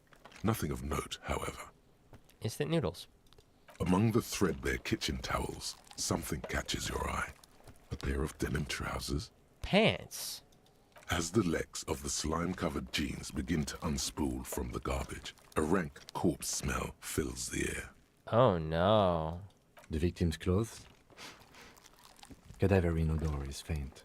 Yeah. If these belong to the deceased, they were removed when he was still in the early stages of decay. Clearly. Drop them in here, officer. Oh, evidence bag. Guitar marked blue jeans. Pockets empty or emptied. He wore them with a belt, too. A white belt. The loops appear stretched, but But there's no belt in the trash. the belt is missing. Yeah. That's it. Do you see anything else in there? I have another bag here. Oh, they do count as dialogue. If you're on the screen, you can't save or equip items. Okay. They pantsed him, that's wild. Well, he got lynched, so... Something slimy catches your eye. I'm doing it. A drab, long-sleeved shirt, olive-colored, appears from the food waste, dripping with pus. This is a military-type overgarment. No label or serial number. This is the kind of rib-knit shirt that's worn over light armor to conceal it in an urban scenario. Anything more? So, that guy's wearing, like, armor, like, boots. Like, he's got the, like, greaves and, like, whatever the part that goes over the foot is made of armor currently on his feet. So that makes sense. The rest of the rags are just kitchen variety waste. A yellow old mug that catches your eye. But other than that, A thrown out towel, a mug, that's all. All right. We should go to Gart again and ask if he knows who put the clothes in the trash. It could be as simple as someone from the hostel cleaning the yard. Or that one. I'd advise against confronting that force. Kuno. You think someone from the Whirling might have been involved, maybe? Not really. All we know is the victim's clothes are in the trash. The lid was locked, and his establishment had the key. It's just a small loose thread. Yeah, he's right. the lieutenant nods, then looks back into the trash container. Search the food waste. It's just organic waste, cold and slimy on your hands. Gross. Apple and potato peels, This part's mostly. gross. Unidentified sludge, and the occasional chicken bone thrown in for good measure. But hey, Most people generally have more fun when they play how they would act IRL. Yeah, that's not exactly what I'm doing, but it's kind of what I'm doing. It's often what I do in games. I don't really that badly want to, like, be a dick in games. That's not fun. nothing. It's nothing. Okay. What's this? What? A blue piece of plastic sticks out from the apple peels. It's shiny. Look, Okay. something larger. A clipboard. A blue plastic clipboard with moist papers hanging from it. They look badly damaged, but you can still make out forms and notes, written in a man's handwriting. Okay. Officer, is that your paperwork? I don't know what this is. It is. Look, the plastic has the RCM street grid on it. You've even got an autopsy form in there. Ooh. I didn't kill this guy, did I? That'd be crazy. If you don't mind my asking, how could you have let your paperwork end up in the trash? I couldn't have killed him because him being dead is the reason I'm here, right? Well, unless I live nearby. We don't know where I live.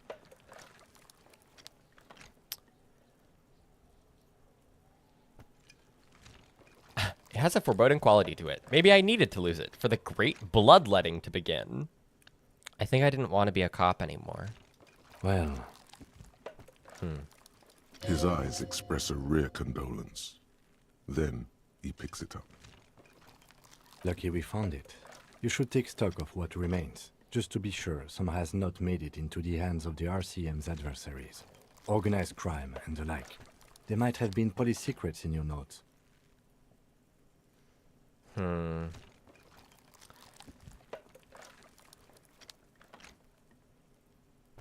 Okay, I'll do that.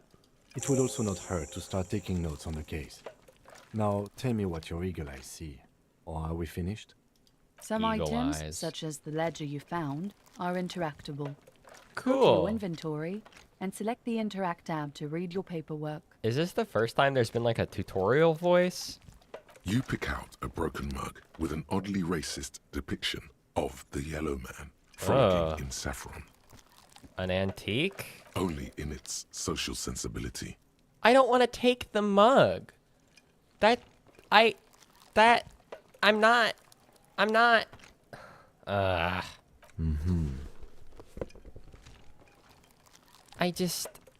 not gonna collect the racist mug in front of my, like, French-Japanese partner. You've acquired an interactable item.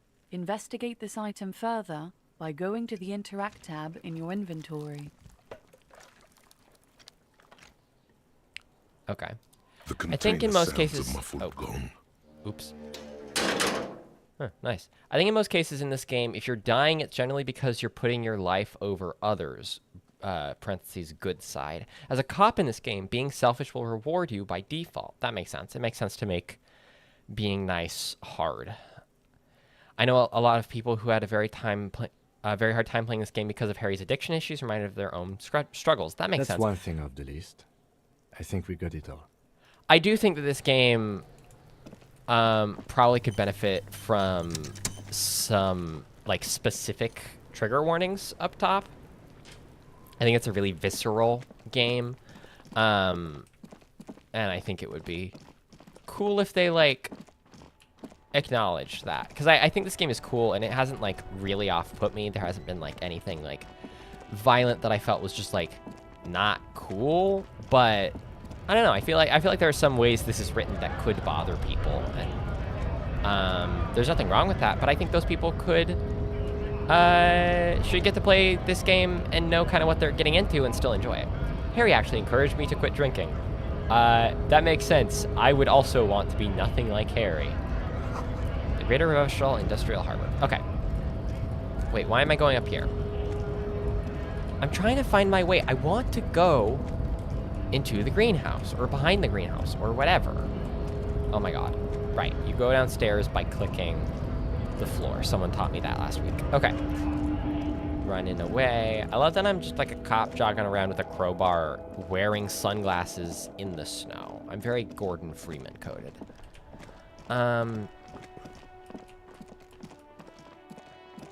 Also, the internal racism of your character can be changed, but the options you are given are based on your current racial views.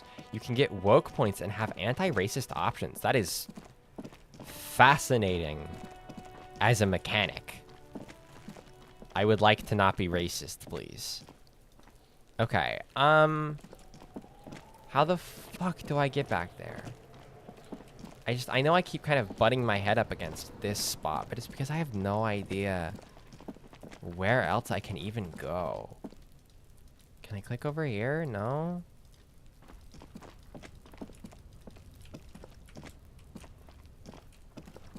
I could offer a hint. You know what? Yeah, sure, Seashore's Wall. I will accept a hint because I don't want to waste the viewer's time. Min-maxing my woke points. Yeah. It's tough. There is this, like, because the, like, anti-woke sentiment is so prevalent right now. You know that meme, the, like, friend who's too woke meme? That, like, has bled out. I don't know. It is increasingly tacky to care about, like,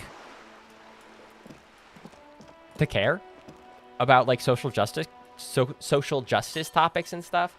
And I think that makes sense in, like, a public sentiment way, but it definitely has this, like... Hey, up here, Piggo. I would love to, but I don't know how. I think people don't want to appear woke because they don't like the aesthetic, you know? And that, to me, is not... Yeah, you bet. a good reason, metal door you know? guards the southwest entrance to the apartment building. It's locked. I'm gonna knock. The door rattles against your knuckles, but there's no response. There's a break in the buildings to the right down here. Okay, I'll go there. Right-wingers who like this game fascinate me. I mean, yeah, the thing is that media... If you like a piece of media, it's because it slots into enough of your worldview that you can get something from it. And just because it has different politics than you do, the politics of a game do not get injected into you. You are the one mediating that through, like, your viewpoint, your ideology, your personality. And so, like, you can watch left-leaning or communist or whatever. You can, like, enjoy a piece of art and get something from it. And, like, that isn't necessarily who you are now, you know? You don't necessarily take those lessons from it. Like, J.R.R. Tolkien is a conservative, but I still like The Lord of the Rings, you know? Okay, I'm not gonna bother. There's a gap. Is the gap... Oh, shit. God, that was so obvious. How did I miss that? Okay. Thank you. Thank you, chat. Are you trying to sneak up on me? You should Come be able to unlock slit being my trans in throat this game. In my sleep. I agree. I should get to invest time, like, thinking about being trans. That would be so funny. I think I'm going to go get ready for my local trans meet. See ya. Way to go, Closet Demon, for making local community with people who are like you. Good on you. Have a good time. Are you trying to sneak up on me? Come to slit my throat. You're not sleeping. Pig's come to take me out. Trying to snuff me out. Are you sleeping right now? Don't get fucking clever with me, pig. Oh, boy. A garden hose. This won't be of use until the snow melts. Chairs and tables eaten by rain and rot. Another splattering of bullet holes on this wall. Or maybe there was like a fight around here. This must be it. The basement door is weather-worn. The copper nails holding the upholstery in place have turned green from sea air, and there's a knocker shaped like a lion's head. Okay, I will unlock that door, but I want to check around here entirely first. I wonder if I open this door, if, like, Kuno and his friend are gonna get in, you know? They'll go do shenanigans. These barrels are half full of rainwater. Or are they half empty? No, they'd be half full. Can I, like, read this? A balcony with a view to the yard. And the hanging. Is that guy talking about the... Okay. I'm gonna knock on this door. There must be another way into the building. Oh, why was that so loud? Was that a glitch? Sorry, headphone users. That was scary. The door to the weasel's den. Use guarded Manana's by key the to lion unlock head the door. knocker. Both, you try to be as silent as you can. It takes a bit of rattling of the handle to loosen the bolt. Oh no. Finally, the door unlocks with a small clack. Thoughts race through your head. I did it. That's a glitch, yes. I think it's a bug. Yeah, let's hope it doesn't happen again. Only curiosity could account for stepping over that threshold. Maybe there's treasure in there. A white alligator. A fountain of quicksilver. As you hold the open door, you can feel the air moving. A little weird draft, dude. A whistle. This game starts with you being a cop at its lowest, both mentally and financially, working a town that has suffered the worst of imperialism and capitalism. Real as hell. Oh, what was that? What was that? What was that? Come back. Come back. The spread pattern of these bullet holes makes your chest ache. Your breath grows heavier. Have I gotten hit with bullets before? You peer into the faded marks in the stone. They peer back like an endless row of tiny black holes. Sweat starts trickling down your brow. Any plans to edit this footage into something, or will the lives just stay as they are? I mean, if I really feel like I could do something valuable, then I might, but it's not something I've given a lot of thought to. The idea is that it'll probably just be these live streams. But I mean, if this is like fun and people want stream edits, I could do that. You know, at the very least, like, when we finish or get tired of Disco Elysium, I would love to finish the game, but I don't know if I'm going to do it on stream. I'm going to keep playing it, to be clear. I'll play it next week. But when that's over, we're probably going to do something like KOTOR 2. That's the Old Republic. And so I assume people will want to see that. So, okay, sounds good. I hope you enjoy the game. It's great. It is a neat game. I like that I kind of understand what's going on now. Kind of. This game does a good job of portraying varying people and their politics and how they are faring within the most despotic environment possible. I mean, yeah, I do like how it feels like the people in this game are like the products of their environment in a way that feels very grounded. I think that's evocative. It feels very, very real. This is to my bad experience. mojo, man! Fucking horrible mojo! The end draws near! Oh, this is my tie. Your chest feels tight looking at them. It's closing in, caving in, ever tighter. Not Your breathing more grows health even lost. heavier. Dude. You okay there? Man, I started feeling really bad for a second. Might be the after effects of your past escapades. What are you looking at? What's with all these bullet holes? I've seen a lot of them around. Remnants from the revolution. These are over half a century old. I was right. Oh yeah, I'd love to watch you play KOTOR because I don't think playing KOTOR is fun. Yeah, it's dated. The last I played a KOTOR was KOTOR 1 in like 2022, maybe 21, and it was dated, but I had a good time. So I think I would still get something out of it, but I'm not that into like that kind of RPG combat. That's not really my thing. So no crime has happened here. Perhaps a crime of a sort ages ago. But Listen no, to the tie. these do not warrant an investigation. I did listen to the tie. I very much wanted to play KOTOR because I hear how good it is, but it's so old that I can't play it no matter how hard I try. I get that. I think it is so much the product of its time. I think that the story has aged well in that it's a well-written piece of like fantasy. But yeah, the gameplay is clunky. The voice acting is not like good, but it's pretty standard like video game voice acting for that kind of era in a way that I find really tolerable. Okay, what can you tell me about the Revolution? Still holding out hope for the KOTOR remake someday. Whether or not the like project that was announced becomes the thing, they'll remake it eventually. KOTOR is so popular. Not much. I don't have a fresh perspective on it. Should we go? Kim Kitsuragi is intellectually honest in a way I appreciate. Kim is correct. You don't always have to talk about stuff if you don't have anything valuable to say. Kim would be good on the internet. Kim would not make a Twitter account. I knew I should. I want to know more about Kim's deal, but I also... Money! I have enough money for ammonia now. Apparently, we're spending this whole play session just around the corpse. Ooh, wall. What's this? This is a wall on the side of an apartment building. Conceptualization impossible. Okay, we have a 3% chance of this. I'm doing the roll. You have no clue. Damn it. It's just a wall. Continue. So many walls all over Martinez. Weather-worn, cracked. They're KOTOR got paint Jennifer peeled. Hale. Did it? Who's Jennifer Hale in KOTOR? Still hoping the Acolyte creator can get a KOTOR project off the ground. Well, here's hoping they let Leslie Headland do more Star Wars because she fucking gets it, but Star Wars is in a weird place right now.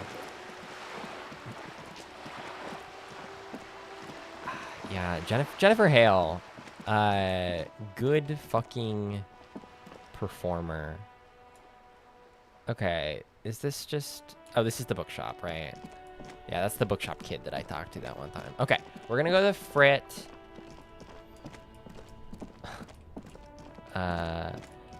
Really? Jennifer Hale is Bastilla? I had no idea. That's crazy. That's crazy, man. And in the Old Republic, Satil Shan. Yeah, that makes sense. The Old Republic is one of my, like, there are a lot of things from the old EU that I'm, like, not super familiar with. But the Old Republic feels like the biggest gap because it is just so massive. And I made a character once, but I never got very far in it. Is this about the questions again? Because I don't really know any. Oh, wait. Sorry, you don't talk to people to buy stuff. You click on stuff. So the thing I need is ammonia. Wait, how do I get a plastic bag? This The doesn't... tear machine stands in the... Okay. I would like plastic bags to collect bottles to make more money, because I'm poor as hell. You see several packaged raincoats. Fill Okay. a... I don't have the cash for a raincoat. That's why I thought we needed $5, because we needed 1 for the ammonia and 4 for the raincoat. Hopefully I don't, like, take morale damage from being in the rain forever. Where the fuck is the ammonia? Is it in here? I bet it's in here. A small right, cabinet tab. on the wall is filled with various medicine bottles, I nasal want to sprays, buy and some blister ammonia. packs. Okay. Don't, like, overdo it or something. The only time I heard of the Acolyte was Connor Eats Pants calling it a show about lesbian witches. Honestly, sounds pretty interesting. I mean, Acolyte is not about lesbian witches, but it does feature lesbian witches. So that is really good. That is absolutely a point in its favor. The Acolyte is well written, good to watch sequentially, because the 8 episodes all link really closely together, and yeah, I don't know. The Acolyte is a good show. It's well written. It is extremely deliberate. It is a show that is really deliberate about what it does and what it says, and it is decently complicated in its like character motivations and stuff in a way that I think is pretty cool, especially for something like Star Wars. And it does have lesbian witches. Like, it does have like a lesbian witch commune. I wish it was more explicitly a lesbian witch commune, but they still did a lesbian witch commune. So, points for that. All right. Who is Saint Baptiste? Saint Baptiste, you know, the pharmaceuticals company. Oh, so they're the worst people I've heard about this whole game. Saint Baptiste Pharmaceutical. Okay. I now have ammonia, so we can hustle back to the corpse. I like lesbian witches so much I became one. Real as hell. I love when lesbians and also witches. Very true. Very true. Speaking of lesbians, have you played Signalis, aka Cosmic Horror with Lesbians in Space? Does Signalis have lesbians? I have heard of it, and I don't really understand what it is, and I didn't know it had lesbians in it, so I wasn't interested. I'm now somewhat open to it, though. What kind of game is it? I hope it's not a boring game. There he still is. Boring type looking game. right through. Sorry, my friend Harrison is in the chat, and they play a lot of games that are really like menu based. They play like management sims and stuff. They also play games that I enjoy, and I cannot do like a management sim. Not really. Sometimes I can enjoy There are it like a several little, but footprints not in the really. mud, left by work boots. Anywhere from 6 to 12 pairs have walked here. Like, if you put me at a computer with city skylines on it, I think I would have fun, because I would do some whack-ass shit, but as soon as I stop doing whack-ass shit, I'm not going to care. Where do I use the ammonia again? Do I not have a mission that is ammonia? I do. That happened. That was real. Okay, I need to go talk to Everart. And... okay, we're going to do the ammonia thing, then we're going to go talk to Everart, and then I'm going to read my cop ledger. Inspect a victim's body? So I need to inspect the body again. I had a hard time with it mechanically. Survival horror and puzzle solving. That does sound interesting to me. I do enjoy that kind of game. I played some Signalis, and I don't really understand it, but it does have lesbians. The Acolyte be like. Have you ever played the Force Unleashed games? No, I have not. I have not played Force Unleashed. I am open to it. I know that they're a little bit 2000s-y in a way that I would not be able to face, like, I would not be able to keep a straight face. Looking but I would right probably have through fun. You with his white eyes. The body below is entirely dedicated to that corpse smell. Emitting it is all it does now. So I've already thrown up here. If you do, you need to get the Wii version with the lightsaber extension to get the full experience. I would certainly want to. Force Unleashed is mid. I mean, a lot of Star Wars games are, and that's fine. Did I get ammonia for nothing? Because I've already thrown up, and I've already asked, why is it so bad? Activity. He's about to blow. Cop's gonna blow. We had this interaction already, did we not? That smoker up there could be a witness. Talk to him. Yeah, I mean, I saw him. Maybe we'll go there later. I'd love to watch you play Mass Effect eventually. Some parts of the game did not age particularly well. Would love to see someone who acknowledges that when playing. I am curious about Mass Effect in that I know that the games are... like, I've heard that they're good mechanically, and I've heard that is it Mass Effect 2 is both like really good and has some weird politics, like some complicated politics, whether or not it needs to. Whoa, taking shots at all Star Wars games. Listen, some Star Wars games are pretty damn good, and that is because Star Wars is like profitable enough that they can actually put like developer power into it. But I think a lot of Star Wars games also coast on being Star Wars, and I think that's fine. I like a lot of games that are kind of mid, you know? That's normal. What games do I like that are mid? So the thing is that I like a lot of games that are good. Star Wars 4 Swords... Star Wars. What the fuck is wrong with me? Legend of Zelda 4 Swords for Game Boy Advanced is kind of mid. There. Shots fired. Basically, no one has played it, but it is kind of mid. I 100%ed it because I've... fun fact about me, if you don't know this, I've 100%ed every mainline Zelda game because I like them. And... This is the Night Watchman's booth. No, that's not what I want to do. Where am I going again? Anyway, so I've done that, and it meant that I had to play the ones that people don't normally play, and that one is probably my least favorite, just because it is not much of a game. I mean, it's like there's some fun things about it, but it's very small, it's very short, and it doesn't have like a lot going on. Bounty Hunter, Battlefront 2, and KOTOR 2, as flawed as they are fantastic. I have never played Bounty Hunter. I love Mass Effect. I hate The Force Unleashed. The ammonia gives a +1 on the roll. Still basically impossible, but doing it again is not a waste of time. I see. So if you make the check and you don't throw up, you get to like actually check, like you get to like actually like get like a perception on the body or whatever. I think as a Star Wars fan, you'd enjoy Mass Effect, but it's got some iffy things. Yeah, I mean, so does Star Wars. Star Wars is, you know, okay on that front. You know, there are a lot of games that are a lot worse. I bet Mass Effect is like a lot Mr. Dubois, worse a in that pleasure way. as always. You don't have to sit down this time, since you've already sat on that chair.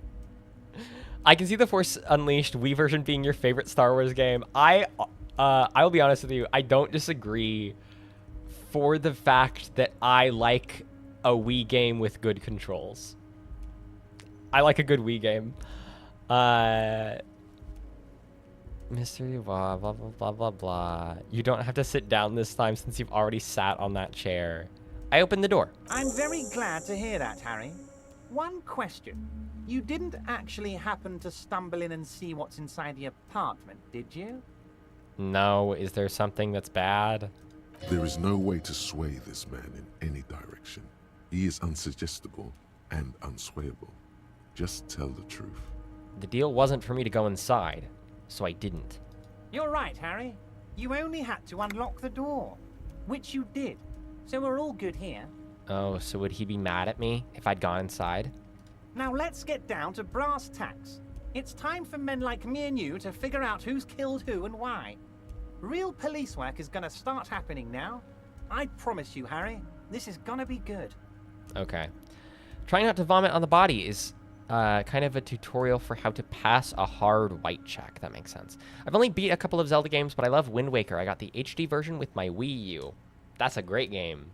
I love Wind Waker. I love Wind Waker HD. A lot of people don't love the way Wind Waker HD looks, and I get why. The bloom is like a lot. But I think the way that the ocean is colored in Wind Waker HD, to me, is just so much more...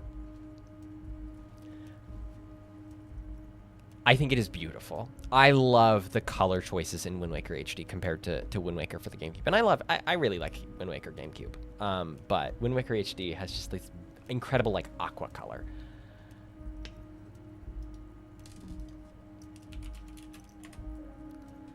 Okay, you said the lynching and the strike are related. I'm sure you figured out who the dead man was working for. The No. bad guys. Nope. Wild Pines. I didn't know Sent that. to scare us. Another violent measure of the top hats against us flat caps. I had no idea. Okay. the Wild Pines, but wasn't he like a military guy? Or was he like a private military guy? Harry, this strike is the culmination of many, many mistakes made by the Wild Pines group. They tried to shut the strike down by sending in armed mercenaries. Okay. Okay, so that guy's a mercenary. You mean our victim? A security contractor? Can you imagine that? Workers standing in peaceful protest, united in the spirit of fellowship, and they send hired killers to mow us down with machine gun fire? Thanks, YouTube, for not notifying me that you were streaming. I can't believe YouTube would do that to us. Damn. We were blacklisted, I guess. Well, yeah, I'm streaming. I know it's not the same, but you can always... The VOD will be up, so you can always go back and watch it. Tetris shouldn't have become wider when turning into Zelda. Genuinely, what the fuck, Nintendo? Correct. That is the worst part of Wind Waker. Easily. I'm talking beasts. She also shouldn't have stopped being a character in the game. Proxy wars in Yisut, Semenine, Sadamoritsa, you name it, they've done it. Raping, killing, burning villages, killing little children for the Senorita Pineapple Company, Harry. I mean, I believe him. This sounds true. Like, maybe it's because this aligns with my worldview, but as much as I don't love Evrart, I think he's telling the truth. Everything they did there, they brought over here. They want to turn Revachol into a third world slum. Honestly, the only thing they didn't do is kill the village elephant. They have a conception of third and, like, first and second world? That's crazy. No, Harry, the elephant is metaphorical, and so is the village. But the mercs and their brutality are very real. Go on. Now, I haven't personally witnessed the brutalities out there. I have the luxury of staying in my container, you see. If I need to go somewhere, they just move my container. That's kind of funny. That is actually very funny. Wait, they moved the container? Yes, I'm an old man, Harry. My legs aren't what they used to be. They lift my office with that big crane. It's actually very fun. You should try it. That's honestly really awesome. That's a great idea. All of his stuff would fall on the floor. Do you think his, like, picture frame here is bolted down or something? Best part about Evrart is he can lie by telling the absolute truth. I mean, yeah, that's the way to do it, right? I hear. I'm not like a good... I'm not one of those people. But enough about me and my fun container. The killers the company hired, I think there were 3 of them, all hardened commando types. Nintendo whitewashing characters is just disappointing. Daisy wasn't white, the conception of her character. Yeah, I mean... Nintendo sure does, Nintendo. That's all I'll say about that. One of them got downright suicidal. Getting drunk, violent, a little rapey. Even their own negotiator couldn't control him. That's your boy. The one who likes hanging out and trees. Uh-huh. Okay. So this guy got violent, and presumably the workers kind of gave him one too? What makes you think the Wild Pines negotiator can't control them? Harry, what you need to realize is, we dock workers are not pushovers. Cool. Again, Tariq Khan did a real good job on Everett's voice. Yeah, it's a really distinct kind of vibe. Everett is a despicable individual, but he's right about most things, which makes saying no to him hard. Oof. We got grit, Harry. This whole neighborhood does. Push us hard enough, and we push back. And when we do, we push to kill. Okay. Anything else? Who exactly did the pushing? There's a militant wing inside the Union. A group of people whose duties don't involve manual labor, but peacekeeping in the neighborhood, making sure everything runs smoothly. Is Measurehead part of that? They're like you guys. Idealistic people who want to make sure bad things don't happen. And if they already have, well, punishment must follow. Union militia. So these idealists killed our victim? One day Titus Hardy, leader of this peacekeeping faction, comes up to me and says, "Boss, Socialist democratic fervor drove us to take it upon ourselves to kill this beast that was burdening the land. That's a great line. That is so fucking funny. Boss, socialist democratic fervor drove us to take it upon ourselves to kill this beast that was burdening the land. A thing no one has ever said. That's so funny. Now let's focus on the fun container. Fun containers for everyone. Imagine being sealed into a container that's also a ball pit and it being moved around in a crane. That's a great idea. That is a phenomenal idea. He probably worded it differently, but that was the idea. Sure sounded to me like they killed him. Okay. I gave them 2 weeks paid leave and told them to lay low to avoid retaliation. Why is he selling them out? He's their union guy. Why is he telling me? Aren't you worried we might arrest them for this? Exactly. Thank you, Kim.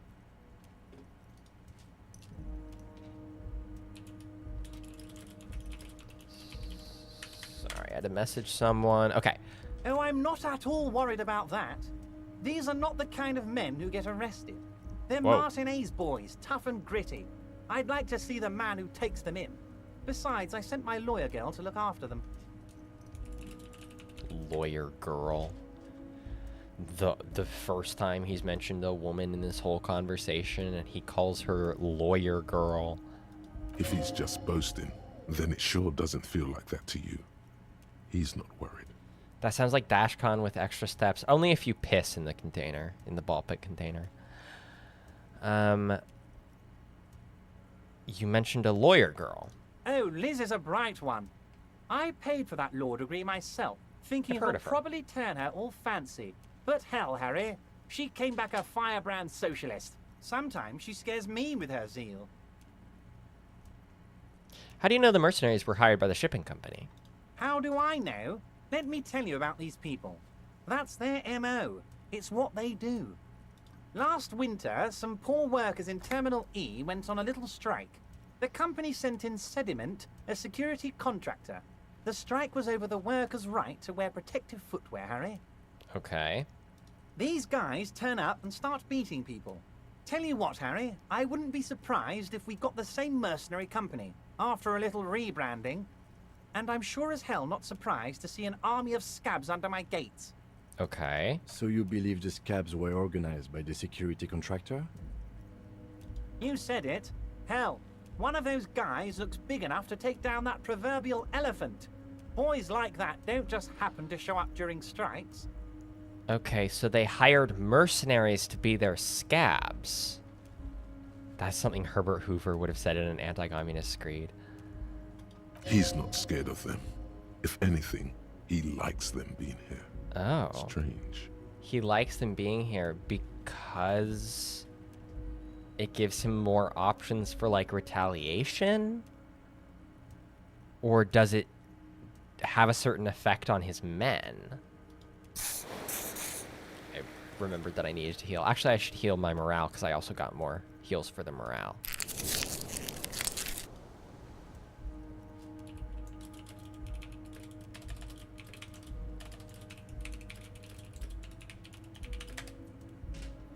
Okay, tell me about Titus Hardy and his crew. Oh, they are simply fine young men, all 7 of them. Exemplary union members, always working to advance their position in the local socialist democratic movement. Core members. Okay. Old Theo used to run them, but things really kicked into gear when Titus took the reins and named the group after himself. Gotta Ugh. love his initiative. No, I don't. Interesting. Who's second in command? They're almost all of them great guys, born leaders. Whatever happened, I'm sure they only had the best interests of Martinez and Revachol in mind.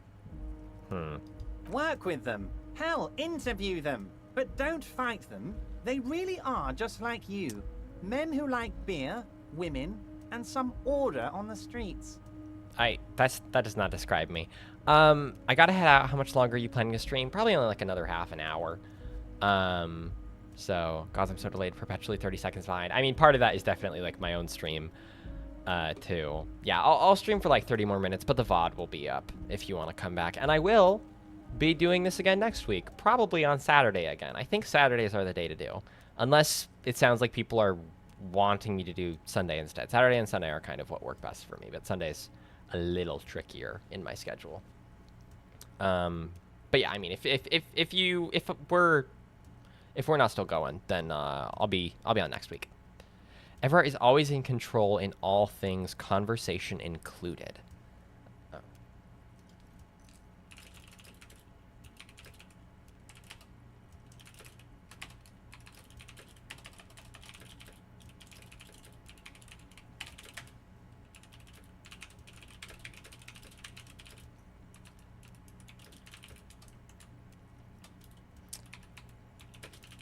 Okay, sorry. Where can I find them? You know what, Harry? I got a feeling they're going to show up in full force tomorrow. Okay, that's good-ish. You people have fun then, not going to be back live today then. Good to see you, Hoopa Blom. I hope you take care. The lieutenant marks something in his notebook. In the future, I could use your backing. Can you ask the Hardy Boys to cooperate? But of course, it's the least I can do for my good friend Harry. I'll Ew. do it right after we've concluded this talk. Okay. When you meet this Titus, tell him about this. See what he has to say. Huh. That's a good idea. Also, Harry, here's 5 real. $5. I'm taking it. We denied the like 20 last time. I need the cash. It's not very much, right? I mean, it's probably like not insignificant in this setting, but like, actually, why are you giving it to me? I'm not giving you anything. I'm just holding out 5 real. I'll take it. The lieutenant watches you pocket the banknote. He looks a little puzzled. Oh, Kim didn't like that I did that. Kim wants to be a good guy. Kim's not corrupt. But I'm not corrupt either. I just don't want to be a cop. Am I corrupt? I guess I am kind of corrupt. Because I'm not all in on copping, you know? Found your channel recently, popping in to say I'm not sure whether to thank you or curse you for bringing me back to my childhood obsession. I mean, Star Wars gets us all in the end, does it not? Sorry. If it makes you feel better, I will eventually talk about something other than Star Wars, but not for very much. All right. How many micro bribes would this guy take? Yeah, that's the thing. The $5 isn't very much. That's why it's hard to deny. Like, Everard knows what he's doing, because I wouldn't accept the big money. Good boy. A real team player. Gross. Now, do you have any more questions? Good talk. Let's conclude for now. Was it a good talk? I'm not sure we made much headway here. I was hoping we'd bust the case wide open. Heck, I even wanted to tell you what I really want to achieve with the strike. Okay, so tell me. I don't know what happened, Harry. I wanted you to feel like Mr. Martinez. And of course, I also wanted you to find your gun. But it's like I can't completely trust you. I see. He's being like, oh, I wanted this for this conversation, but I don't trust you. You're gonna have to do more stuff for me. Yes, Harry. I hate It's this like guy. I can't fully trust you if you're not a man of the left. I want to, but I just can't. Listen, Everard, I'm currently thinking about communism very hard. Give me approximately 5 more hours, and I will have fully figured out how to do massive communism or whatever it was. He's been hurt too much in the past by men who aren't social democrats. I'm not a man of the left. I'm a patriot of Revachol. You're right not to trust me. I take care of me. I'm a hustler. I grind. I'm a money engineer. What's that supposed to mean? I'm more left than you are. I'm not saying that. Wait, this is... I hate all of these. This is another corrupt scheme, isn't it? I'm neither left nor right. I do what my heart tells me to do. I hate all of these options. What are people saying? Too bad there's nobody with any chance cubes or nebulously defined card games around, eh? I'm great at nebulously defined card games. 3. Kaya says 3. I'm gonna do 3. It's so annoying, though. Because my actual thought is, I do what my heart tells me, you know? Because I'm trying to do what I feel is, like, right. And it's not about, like, allegiance for me right now, but will be kind of a jackass about it. You're saying it, but I don't believe you. You know how it is, company snitches, agent provocateurs everywhere. I'm barricaded in this fortress of mine, and I need to get a message out. Will you help me?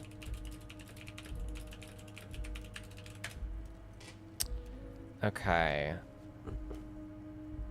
Get into an argument with him about who is more left than whom. What an absolute waste of time. 4 is the lib option. You're right. 4 is the lib option. I don't believe you. That's fair. I haven't really done anything that interesting. And what would this entail? Once again, I require nothing unethical or illegal of you. You just need to get 2 little signatures on this piece of paper, and then mail it to my accountant in La Delta. What are the signatures for? I'm glad you asked, Harry. The Union is going to build a modern youth centre in Martinez. It will be righteous. We're gonna get those teenagers off drugs. And on Max, roller that's not a skates. fight you want to start. Okay. They're gonna get them off drugs and on roller skates. That sounds like bullshit, but that's awesome. That's an awesome idea. There's a nameless little street on the coast with some old houses around it. Most people have already signed. I just need 2 more signatures to He get wants this me mission to off the ground, Harry. Get the signatures. Imagine Kuno roller skating instead of doing cocaine or whatever Kuno's on.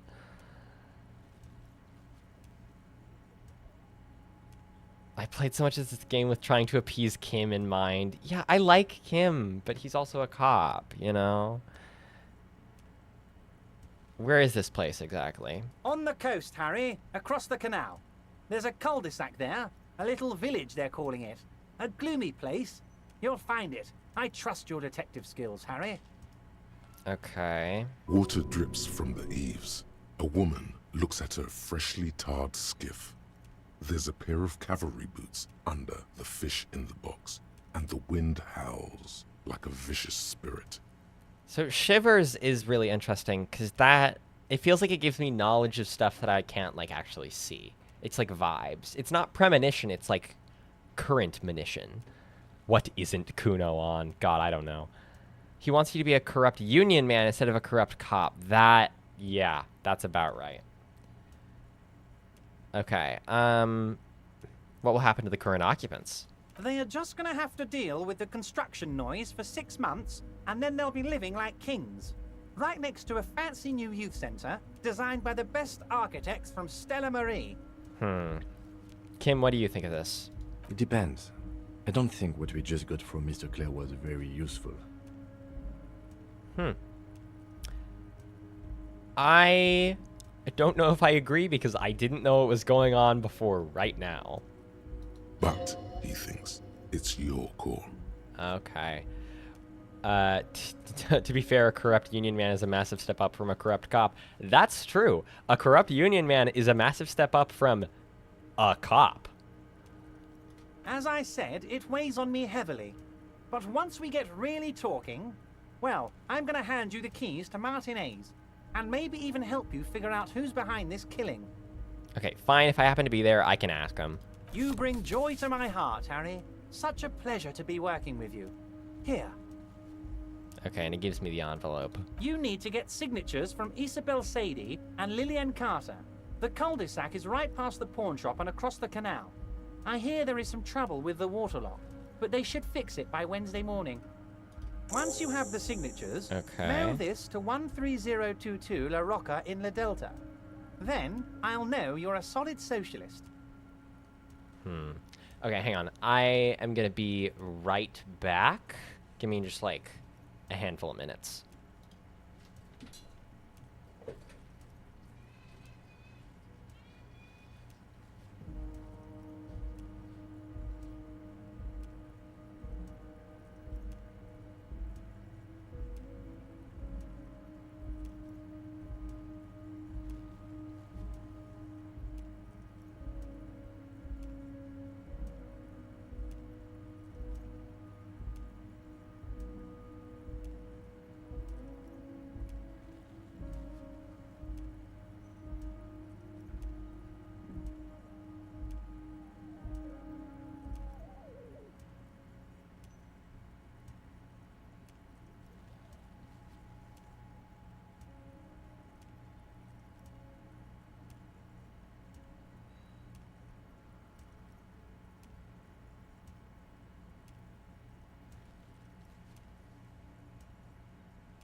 Okay, thank you for your patience. I'm back.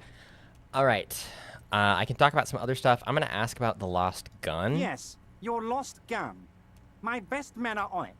They're turning every stone, searching every playground, asking kids, grandmas, everyone. That sounds not true. Your gun will be found, Harry. Let me assure you of that. It's just a matter of time and effort. As a Chicagoan, corruption is our bread and butter. Jesus. The only way to find it seems to be working with him. He might even be holding your gun hostage. Does this mean if I do things for you, I will get my gun back? I don't care about my gun. I kind of don't.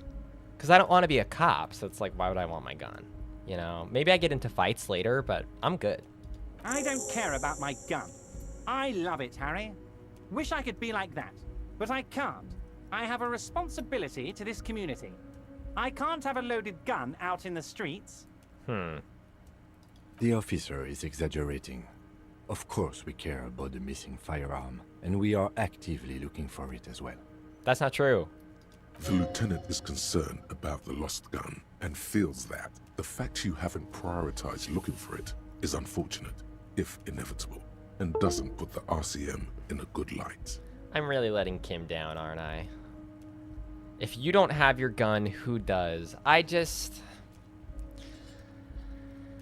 Listen, I didn't lose it, you know? Harry lost it. Is it really my problem? I have to build gargantuan socialism, or whatever the fuck. Excellent, Mr. Kitsuragi. That's excellent news. Looks like we have a friendly gun-finding competition on our hands. Okay. So it's actually like probably like a bad thing if he finds it and I don't. He wants the gun. He wants the gun. Shit. I kind of, let's go over a couple things about me, just in case. Let's hear it, Harry. Oh, okay, never mind. Of course, Harry, of course. Let's not I'm link not- our personal details and amnesia. You Okay, I'm wanted gonna leave. something. See you soon, Debardeur. Just No, I don't care. Leave me alone. All right, great. We got the autosave. Trans people blaming their pre-transition selves like it's another person. Many such cases. It's true. It's true.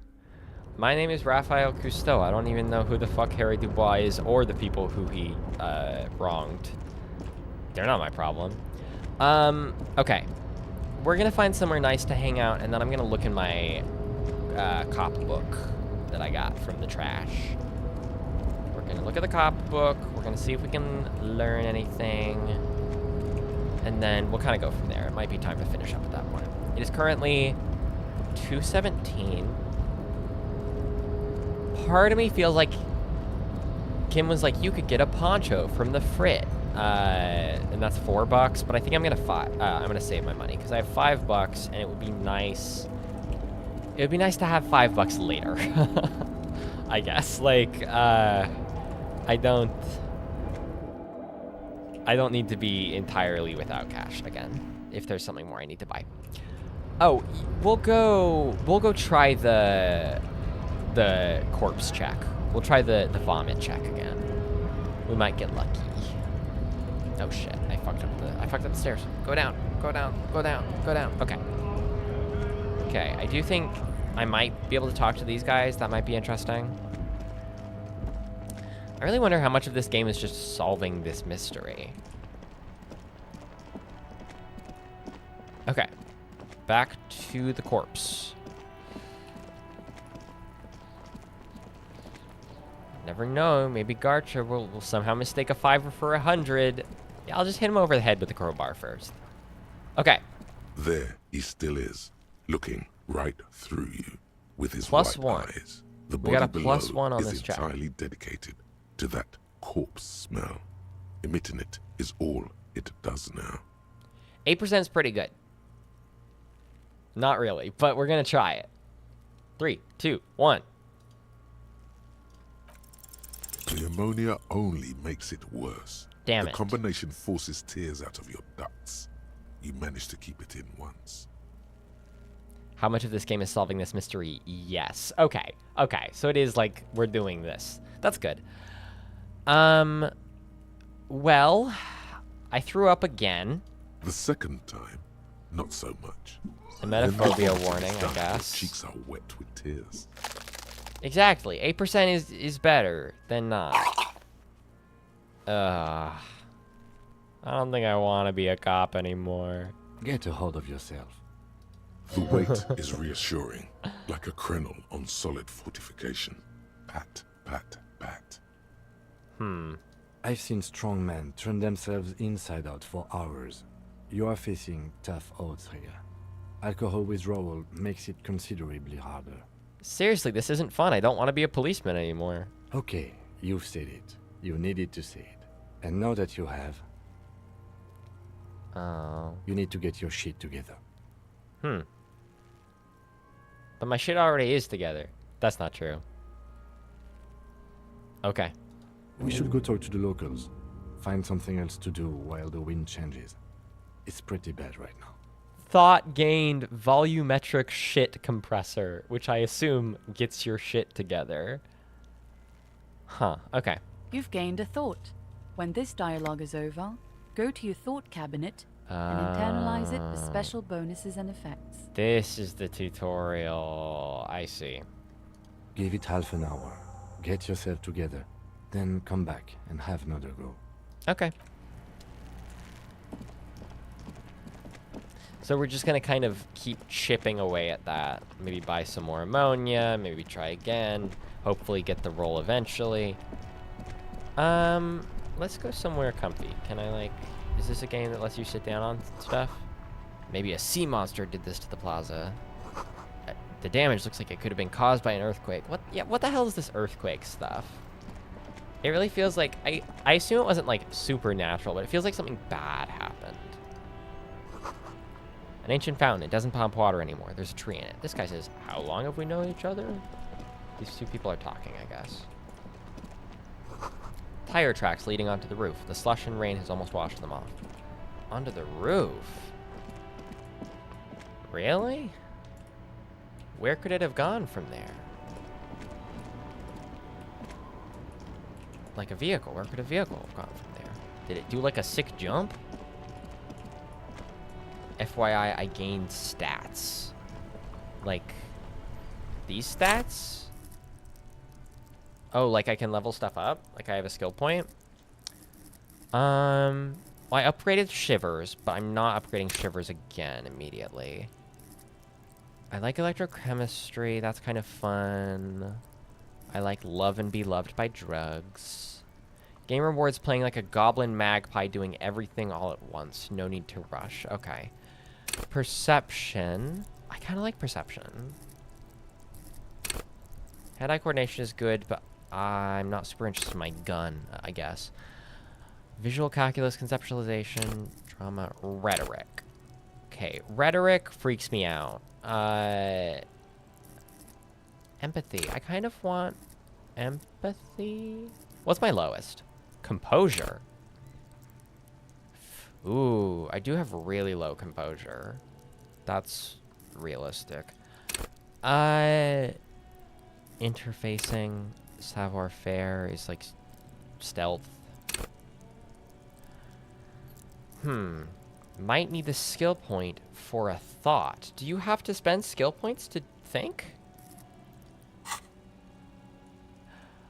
Oh, you do. Wait, you do, right? Right? No? Maybe. Your comrade rhetoric freaks you out. Yeah, he's like a narcissistic freak. Volition. Keep your morale up. I like that.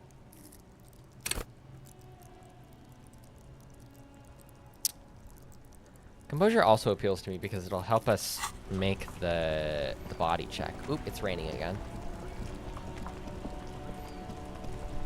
I'm practically giving goods away here. Is this like another shop down here? Skill points get you new empty thought slots. Oh. I have thought slots? Really? Oh, so I can't internalize volumetric shit compressor because I'm already doing these 3. So I can click on these to add? Oh, I want better brain stats. This is my second skill point I'm ever spending. I want better brain stats real quick. We can do, what is authority? It's weird. I don't like it. Empathy appeals to me. Suggestion kind of appeals to me. In order to get your shit together, you need a new slot. I think I can wait. Right? Like, do I have to get my shit together now? I could do it tomorrow. You know?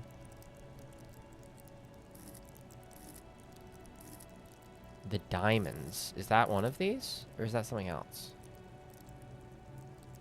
Or you're just talking about the skill points? Oh, that's from the chats behind. Okay, so yeah, it's these. It's these. I'd recommend reading the info tabs for each of the stats. I'm reading some of them. I've read like half of them. This game, this is too many stats. I'll be real with you. This is too many things. This is too many things. It should be like half as many. There's some cool ideas here, but this is too many. I like dumb games for dumb people.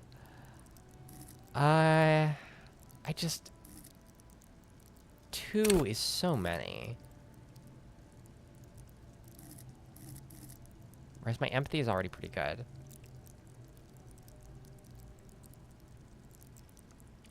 Oh, info. Okay, okay.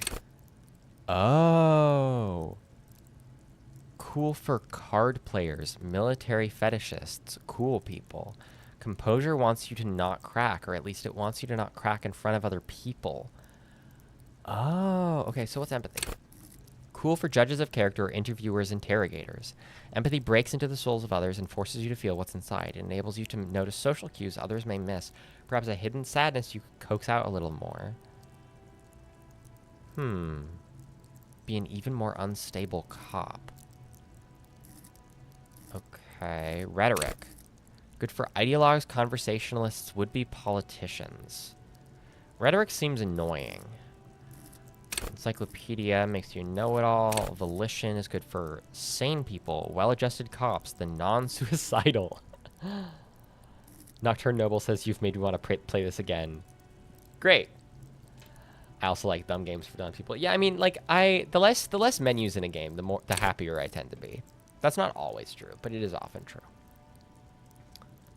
Okay, endurance, tricksters, snipers, jugglers, detective, sensationalist. Okay,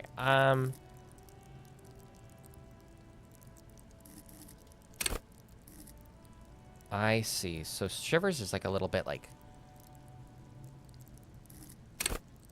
street smarts, you know? Good for high-strung investigators, shoot now, ask questions later, cops. This is crazy.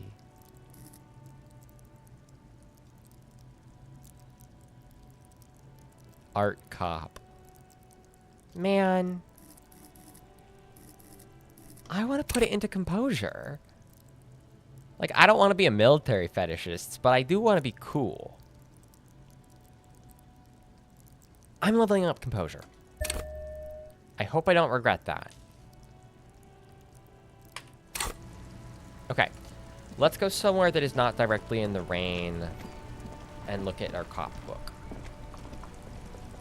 Actually, I should probably stop streaming soon. Yeah, we'll be in here and then there's like a little shop. Okay. Journal? No, hang on. This bag. Okay. Items? No. Interact? Here we go. Damaged ledger. Interact. It's the ledger you found in the trash. A pitiful cabbage of white and yellow papers hanging from plastic board, barely held together by a metal clip. This sad display is made complete by the faint smell of urinal cleaner. Anything else? There's a piece of toilet paper, or is it cleaning tissue? No, it's toilet paper, desperately sticking to the back of the blue plastic clipboard. One strat is to keep skill points and use them after a failed check so you retry with a higher chance. See, that makes sense unless it's not a white check. Or sorry, unless it's not a white check. Because the white checks you can redo, but the non-white checks you have to have stuff for, right? But I guess that does mean that it's like you're doing what you need at a given time. So that might make sense. We might do that with the next skill point. It's a metaphor for you. Oh, great. Below the pathetics, terror. Do not look into its blue heart. Interesting. The game is talking about the blue again as like a mystery thing. Browse the white papers. They're not exactly white. They're yellowed in patches by sunlight and alcohol and covered in dense blue handwriting. Ink Okay. escapes into watercolor patterns, reaching its tendrils across entire pages. The paper itself is checkered with faint red lines forming short paragraphs. Yeah, for red ones, you gotta roll a hard 6. However, red check fails can be extremely funny. Yeah. Oh, red checks are rare. Okay. Once in a while, there's a red stamp that exclaims, "Case files commit to paper."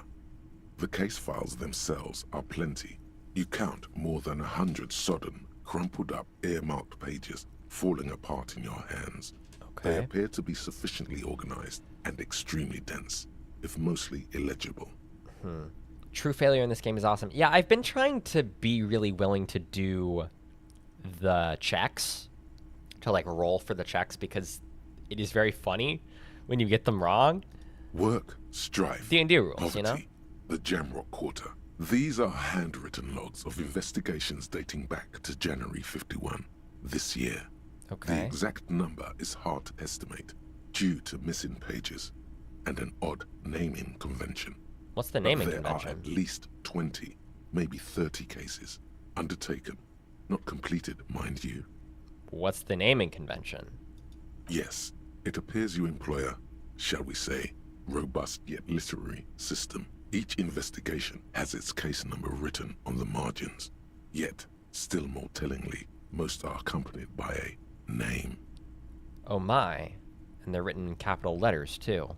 Yes, all caps. One is called The Next World Mural. Another, The Square Bullet Hole Murders.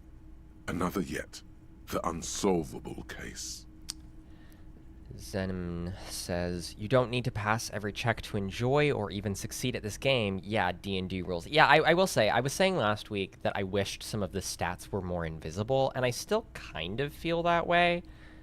However, knowing that it's a dice roll does get me into that mindset where I'm like, well, if I miss the check, it's funny. I don't feel like I have to succeed. And that is a good, like, thought process to go through. Others appear more light-hearted. The guys on a couch in an unexpected location, and the murder at the hookah parlor. Even the rare article-free collapsing tenement. Murder features prominently throughout. Okay. You like this grimy murdering, don't you? I guess so. It's going to take an effort to piece these case files together, but it can be done. Once you're done inspecting them up close. I have to open an official case. Is there room? There is, for precisely one more. 15 pages near the end remain convenient. untouched by the damage. The checkered grid forms a structure of passages, breaking the case into subtasks to accomplish.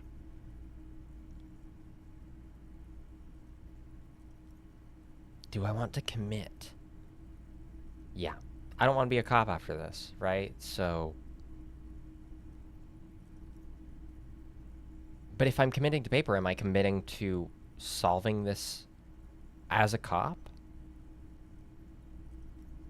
No, we'll do it.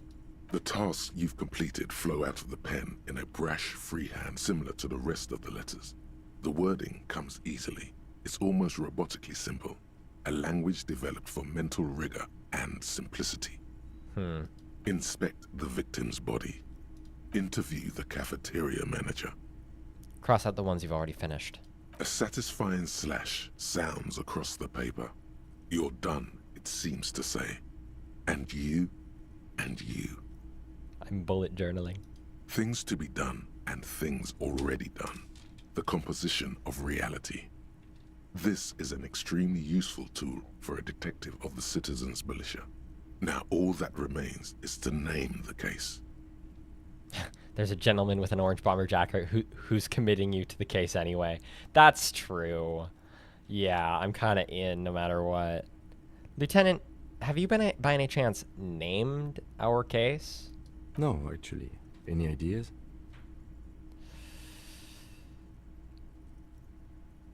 The Hanged Man, the Furies are at home in the mirror, the Setting Sun, shit on a stick, or actually I don't have one. Classic they them activity, bullet journaling. Very, very true. Very true. We'll call it the Setting Sun, because this is my last job. Okay. It's a good name, but it has one problem.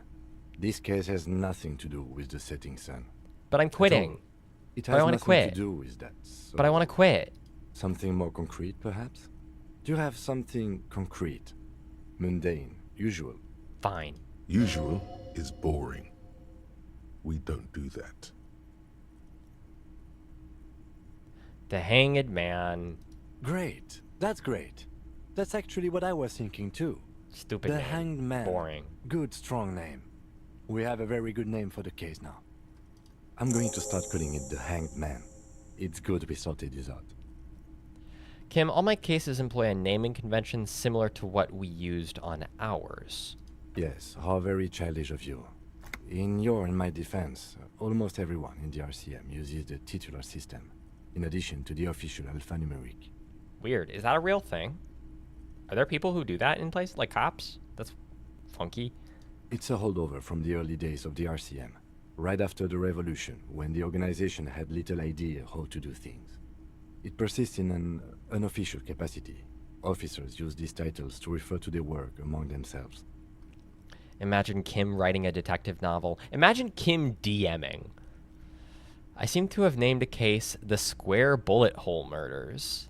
Again, in your defense, I seem to have named one the man with the hole in his head. That was a real person. His death was real. Still, I named it that, to amuse myself. This is weird. This, like, mystery novel ass, like, weird. Hey, what's with these crowns by our names anyway? I think it's, like, I think YouTube is ranking people based on engagement, and I don't know how to turn it off, and I tried to figure out how to do it yesterday, and I did not. It's probably not that hard, but I was juggling a few different things. So it's I don't love it. Okay.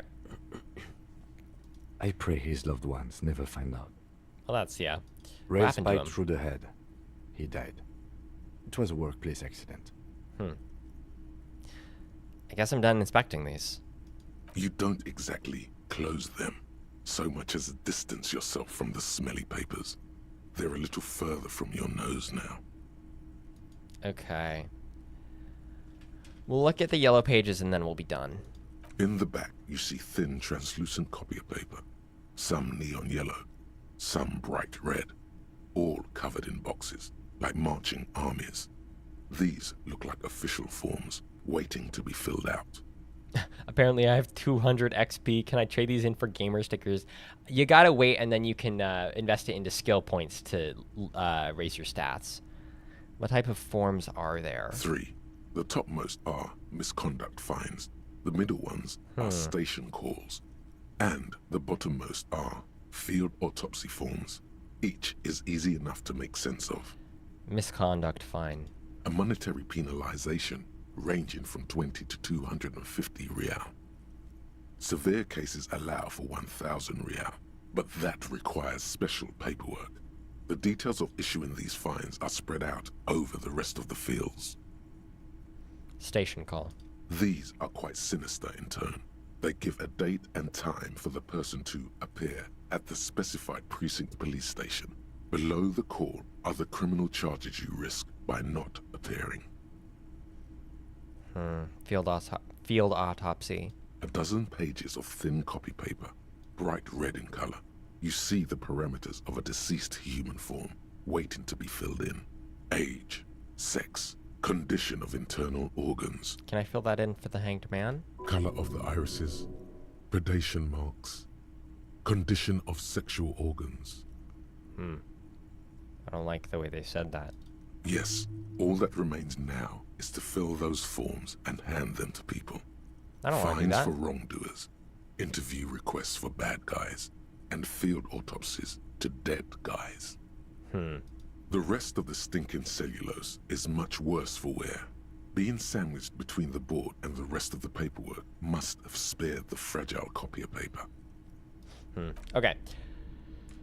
We will look more at the cop ledger next time. I guess next time we're trying to shake people down for Everart, and then let's check our journal.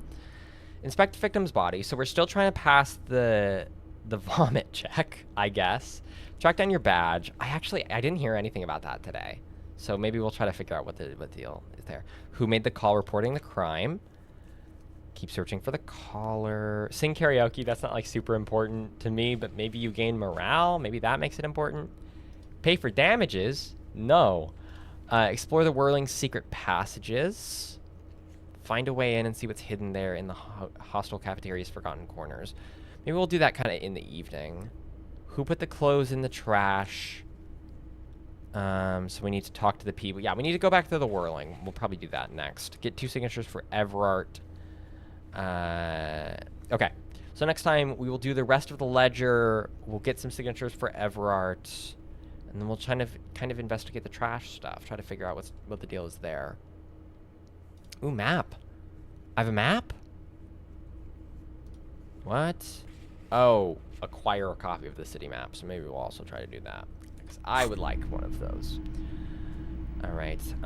Let me do save game. Save. Main menu.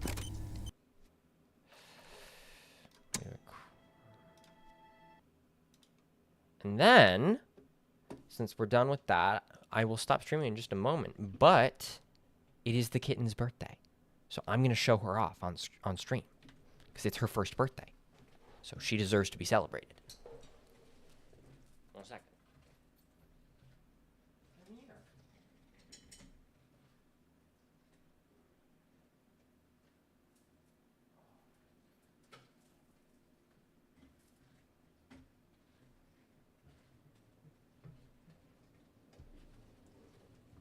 So this baby is 1 year old.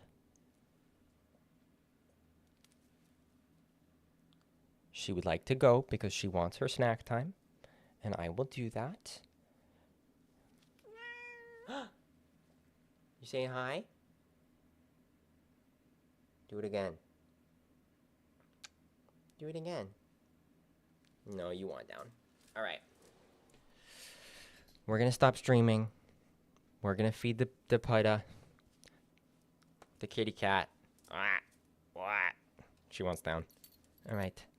Goodbye, everyone. Thank you for being here. We'll do it again on probably Saturday, same time. Noonish, 12:30, something like that. So, and then we will play more Disco Elysium for now. I still don't know if we're like gonna actually like finish the game. I would like to, but you know, if there's still like momentum, if people are still having a good time, then we'll keep going on it. All right. 1 year old. 1 year old baby. All right. Goodbye, everyone. Thank you for being here. Bye, bye, bye, bye, bye, bye.